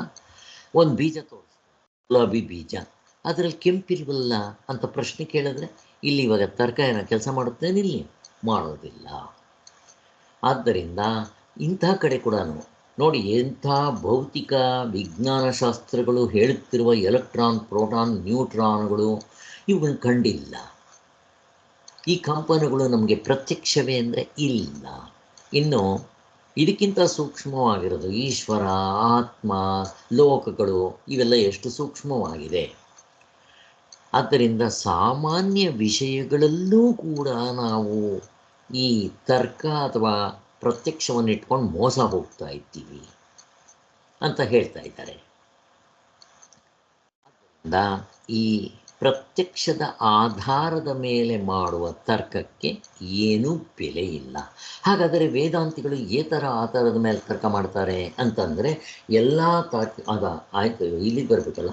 ಅನುಭವ ನೈಷ್ಕರ್ಮ್ಯ ಸಿದ್ಧಿಯಲ್ಲಿ ಸುರೇಶ್ವರಾಚಾರ್ಯ ಹೇಳ್ತಾರೆ, ಅನುಭವವನ್ನು ಮುಖ್ಯವಾಗಿ ಇಟ್ಕೊತೀವಿ. ಈ ಅನುಭವವೆಂಬ ಮಧ್ಯಸ್ಥವನ್ನು ಇಟ್ಟುಕೊಂಡು ತರ್ಕಜ್ಞರಿಂದ ಬಲವಾಗಿ ನೆರಳುತ್ತಿರುವ ವಾದಿಗಳು ಏನು ಮುಂತಾಗಿ ಇವರು ಹೇಳ್ತಾರೆ, ಪ್ರತ್ಯಕ್ಷ ಅನುಮಾನ ಮುಂತಾದ ಪ್ರಮಾಣಗಳಿಗೆಲ್ಲ ಅನುಭವೇ ಕೊನೆ. ಅದಕ್ಕೆ ಎಲ್ಲ ಪ್ರತ್ಯಕ್ಷಗಳು ಒಟ್ಟು 6 ಇದೆಯಲ್ಲ, ಅವು ಎಲ್ಲದಕ್ಕೂ ಅನುಭವವೇ ಪ್ರಮಾಣ, ಅವಗತಿ ಅಂತ ಕರೀತಾರೆ. ಎಲ್ಲರಿಗೂ ಸಮತವಾಗಿರುವ ಅನುಭವವನ್ನು ಆಧಾರವಾಗಿಟ್ಕೊಂಡು ತರ್ಕ ಮಾಡೋದು ಯುಕ್ತ. ಇಲ್ಲಿ ನಾನು ನಿಮ್ಮನ್ನು ಪ್ರಶ್ನೆ ಕೇಳ್ತೇನೆ, ಎಲ್ಲರಿಗೂ ಸಮತವಾಗಿರುವ ಅನುಭವವನ್ನು ಆಧಾರವಾಗಿಟ್ಕೊಂಡು ಮಾಡೋ ಅಂಥ ತರ್ಕ ಯಾವುದು? ಪ್ರಶ್ನೆ ಕೇಳ್ತಾ ಇದ್ದೀನಿ, ಯಾವುದು? ಸಾರ್ವತ್ರಿಕ ಪೂರ್ಣಾನುಭವ. ಗುಡ್. ಆದ್ದರಿಂದ ನಮಗೆ ಎಚ್ಚರ ಕನಸು ನಿದ್ದೆಯಿಂದ ತೋರಿಸ್ಬಿಡೋದ್ರಿಂದ ನಮಗೆ ಪ್ರಶ್ನೆ ಇಲ್ಲ. ಆದ್ದರಿಂದ ವೇದಾಂತಿಗಳು ಇಂಥವನ್ನ ಹಿಡ್ಕೊತಾರೆ. ಅನುಭವದಿಂದಲೇ ನಾವು ಇದು ಪ್ರತ್ಯಕ್ಷವಾಯಿತು ಎಂದು ನಂಬುತ್ತೇವೆ. ಅದೇ ಪ್ರಮಾಣಗಳೆಲ್ಲಕ್ಕೂ ಪ್ರಮಾಣವಾಗಿರುತ್ತೆ. ಈ ಅನುಭವ ಇದೆಯಲ್ಲ, ಇದು ಇಂದ್ರಿಯಗಳಿಂದ ನೋಡಿದ್ದಲ್ಲ. ಇವಾಗ ನಿಮ್ಮ ಕಣ್ಣು ಕಾಣಿಸ್ದೇ ಇದ್ದರೂ ಈ ಪ್ರತ್ಯಕ್ಷ, ಈ ಸಾರ್ವತ್ರಿಕ ಪೂರ್ಣಾನುಭವದಿಂದ ಕಂಡ್ಕೋಬೋದು. ಮನಸ್ಸು ಎಲ್ಲೋ ಹೋಗಿದ್ದರೂ ಮನಸ್ಸೇನು ಇಲ್ಲಿ ಉಪಯೋಗಿಸಲ್ಲ, ನಾವು ಇಂದ್ರಿಯಗಳು ಉಪಯೋಗಿಸಲ್ಲ, ಕರ್ಮೇಂದ್ರಿಯ ಉಪಯೋಗಿಸಲ್ಲ, ನಮಗೆ 19 ಮುಖಗಳನ್ನ ಉಪಯೋಗಿಸೋದಿಲ್ಲ. ಅವುಗಳ ಡಿಫೆಕ್ಟ್ ಇದ್ದರೂ ನಮಗೇನು ತೊಂದರೆ ಇಲ್ಲ. ಕುರುಡನು ಕೂಡ ಕಂಡ್ಕೊತಾನೆ, ಕಿವುಡನು ಕೂಡ ಕಂಡ್ಕೊತಾನೆ. ಹೆಂಗಿದೆ, ಎಷ್ಟು ಚೆನ್ನಾಗಿದೆ. ಅದೇ ಪ್ರಮಾಣಗಳೆಲ್ಲಕ್ಕೂ ಪ್ರಮಾಣವಾಗಿರುತ್ತದೆ. ಕಣ್ಣಿಗೆ ಕಣ್ಣಾಗಿ, ಕಿವಿಗೆ ಕಿವಿಯಾಗಿ, ಮನಸ್ಸಿಗೆ ಮನಸ್ಸಾಗಿ ಅಂತ. ಈ ಕೇನೋಪನಿಷತ್ನಲ್ಲಿ ಕೇನೇಶಿತಂ ಮನಃ, ಮನಸ್ಸಿಗೆ ಮನಸ್ಸು, ಕಣ್ಣಿಗೆ ಕಣ್ಣು, ಕಿವಿಗೆ ಕಿವಿ ಅಂದರೆ ಆತ್ಮನ ಆ ಅನುಭವದಿಂದ ಎಲ್ಲ ಕಂಡ್ಕೊತೀವಿ. ಅಲ್ಲಿ ತಪ್ಪಾಗೋದಕ್ಕೆ ಸಾಧ್ಯ ಇಲ್ಲ ಅಂತ ಹೇಳ್ತಾ ಇದ್ದಾರೆ. ನಮಗೆ ಕನ್ನಡಕ ಕಣ್ಣಿದ್ದವನು ಮಾತ್ರ ಸಹಾಯ ಆಗುತ್ತೆ, ಕಣ್ಣಿಲ್ದಿರೋವನಿಗೆ, ಕುರುಡನಿಗೆ ಕನ್ನಡಕ ಕೊಟ್ಟರೆ ಏನು ಸಹಾಯ ಆಗುತ್ತೆ? ಹಾಗೆ ನಾವು ಅನುಭವವನ್ನು ಹಿಡ್ಕೊಂಡು ಈ ತರ್ಕವನ್ನು ಉಪಯೋಗಿಸಿದ್ರೆ ಸಹಾಯ ಆಗುತ್ತೆ ಅಂತ ಹೇಳ್ತಾ ಇದ್ದಾರೆ. ವೇದಾಂತಿಗಳು ಉಪಯೋಗಿಸುವ ಯಾವುದೊಂದು ತರ್ಕವು ಅನುಭವ ವಿರುದ್ಧವಾಗಿ ಇರುವುದಿಲ್ಲ. ಇಂಪಾರ್ಟೆಂಟ್. ತರ್ಕ ಮಾಡುವ ಪ್ರತಿಯೊಂದು ಹೆಜ್ಜೆಯಲ್ಲಿಯೂ ಅವರು ಸರ್ವಸಮ್ಮತವಾದ ಅನುಭವವನ್ನೇ ಆಧಾರವಾಗಿಟ್ಕೊಂಡಿರ್ತಾರೆ. ಇದೇ ಸಾರ್ವತ್ರಿಕ ಪೂರ್ಣಾನುಭವ. ಸಾಕ್ಷಿಯನ್ನು ಮೊದಲು ಗುರುತಿಸ್ಕೊಂಡ್ಬಿಡ್ಬೇಕು. ಅದಕ್ಕೆ ಇಲ್ಲಿ ಸ್ವಾಮಿಗಳು ಹೇಳ್ತಾರೆ, ಶ್ರುತ್ ಅನುಗೃಹೀತವಾದ ತರ್ಕ ಅಥವಾ ಶ್ರುತ್ ಅನುಗುಣವಾದ ತರ್ಕ ಅಥವಾ ಅನುಭವ ಗಮ್ಯವಾದ ತರ್ಕ ಅಥವಾ ಶಾಸ್ತ್ರಯುಕ್ತವಾದ ತರ್ಕ, ಹೀಗೆ 4-5 ಹೆಸರುಗಳಿದೆ. ಎಲ್ಲ ಒಂದೇ ಅರ್ಥ. ಶ್ರುತಿಯಲ್ಲಿ ತರ್ಕವೆಲ್ಲವೂ ಈ ಜಾತಿಯದೇ. ನಾವು ವೇದಾಂತಿಗಳಿಂಥ ತರ್ಕ ಉಪಯೋಗಿಸ್ತೀವಿ ಅಂತ ಹೇಳಿದ್ದೆ. ಚಾಂದಿಗ್ಯದಲ್ಲಿ ತತ್ವಮಸಿ ಅಂತ ಹೇಳಿದ್ರಲ್ಲ, ಅಲ್ಲಿ ಇಂಥ ಅನುಭವಗಳನ್ನೇ ತಗೊಂಡ್ಬರ್ತಾರೆ. ಸರ್ವಾನುಭವ ಮತವಾಗಿರುವ ತರ್ಕವನ್ನು ನಾವು ವೇದಾಂತ ವಿಚಾರದಲ್ಲಿ ಉಪಯೋಗಿಸ್ತೀವಿ ಅಂತ ಹೇಳಿ, ಕೊನೆಗೆ ಈ ಸರ್ಜನ್ ಆಗಿರ್ತಾನಲ್ಲ, ಅವನು ಶಸ್ತ್ರಚಿಕಿತ್ಸೆಗಳು ಹೇಗೆ ತನ್ನ ಉಪಕರಣಗಳೆಲ್ಲ ಎಚ್ಚರಿಕೆಯಿಂದ ಪರೀಕ್ಷೆ ಮಾಡಿಕೊಂಡು ಆಪರೇಷನ್ ಮಾಡ್ತಾನೋ, ಹಾಗೆ ವೇದಾಂತಿಗಳು ಕೂಡ ಶಾಸ್ತ್ರ, ಆಚಾರ್ಯ, ತರ್ಕ. ಇಲ್ಲಿ ನಮ್ಗೆ ಆಚಾರ್ಯನೇ ತಿಳಿಸ್ಕೊಡ್ಬೇಕು. ಆ ಆಚಾರ್ಯನು ಶಾಸ್ತ್ರವನ್ನು ಉಪಯೋಗಿಸ್ಕೊಂಡು ಈ ಒಂದು ತರ್ಕ, ಈ ಬೇರೆಯವರು ಉಪಯೋಗಿಸ್ತಾರಲ್ಲ ಅಂಥ ತರ್ಕ ಅಲ್ಲ, ಜಲ್ಪತರ್ಕ, ಕುತರ್ಕವನ್ನು ಬಿಟ್ಟು ಸಾರ್ವತ್ರಿಕ ಪೂರ್ಣಾನುಭವದ ಅನುಭವದ ತರ್ಕವನ್ನು ಇಟ್ಕೊಂಡು ಅವರು ನಮಗೆ ತೋರಿಸ್ಕೊಡ್ತಾರೆ. ಆದ್ದರಿಂದ ತತ್ವವು ಹೇಗಿರುತ್ತೋ ಹಾಗೆ ಮನದಟ್ಟಾಗತ್ತೆ. ಆದ್ದರಿಂದ ನಮ್ಮೆಲ್ಲರಿಗೂ ಇದು ಉಪಯೋಗ ಇದೆ ಅಂತ ತೋರಿಸ್ಕೊಡ್ತಾ ಇದ್ದಾರೆ. ಓಂ ಶಾಂತಿ ಶಾಂತಿ ಶಾಂತಿ. ಜೈ.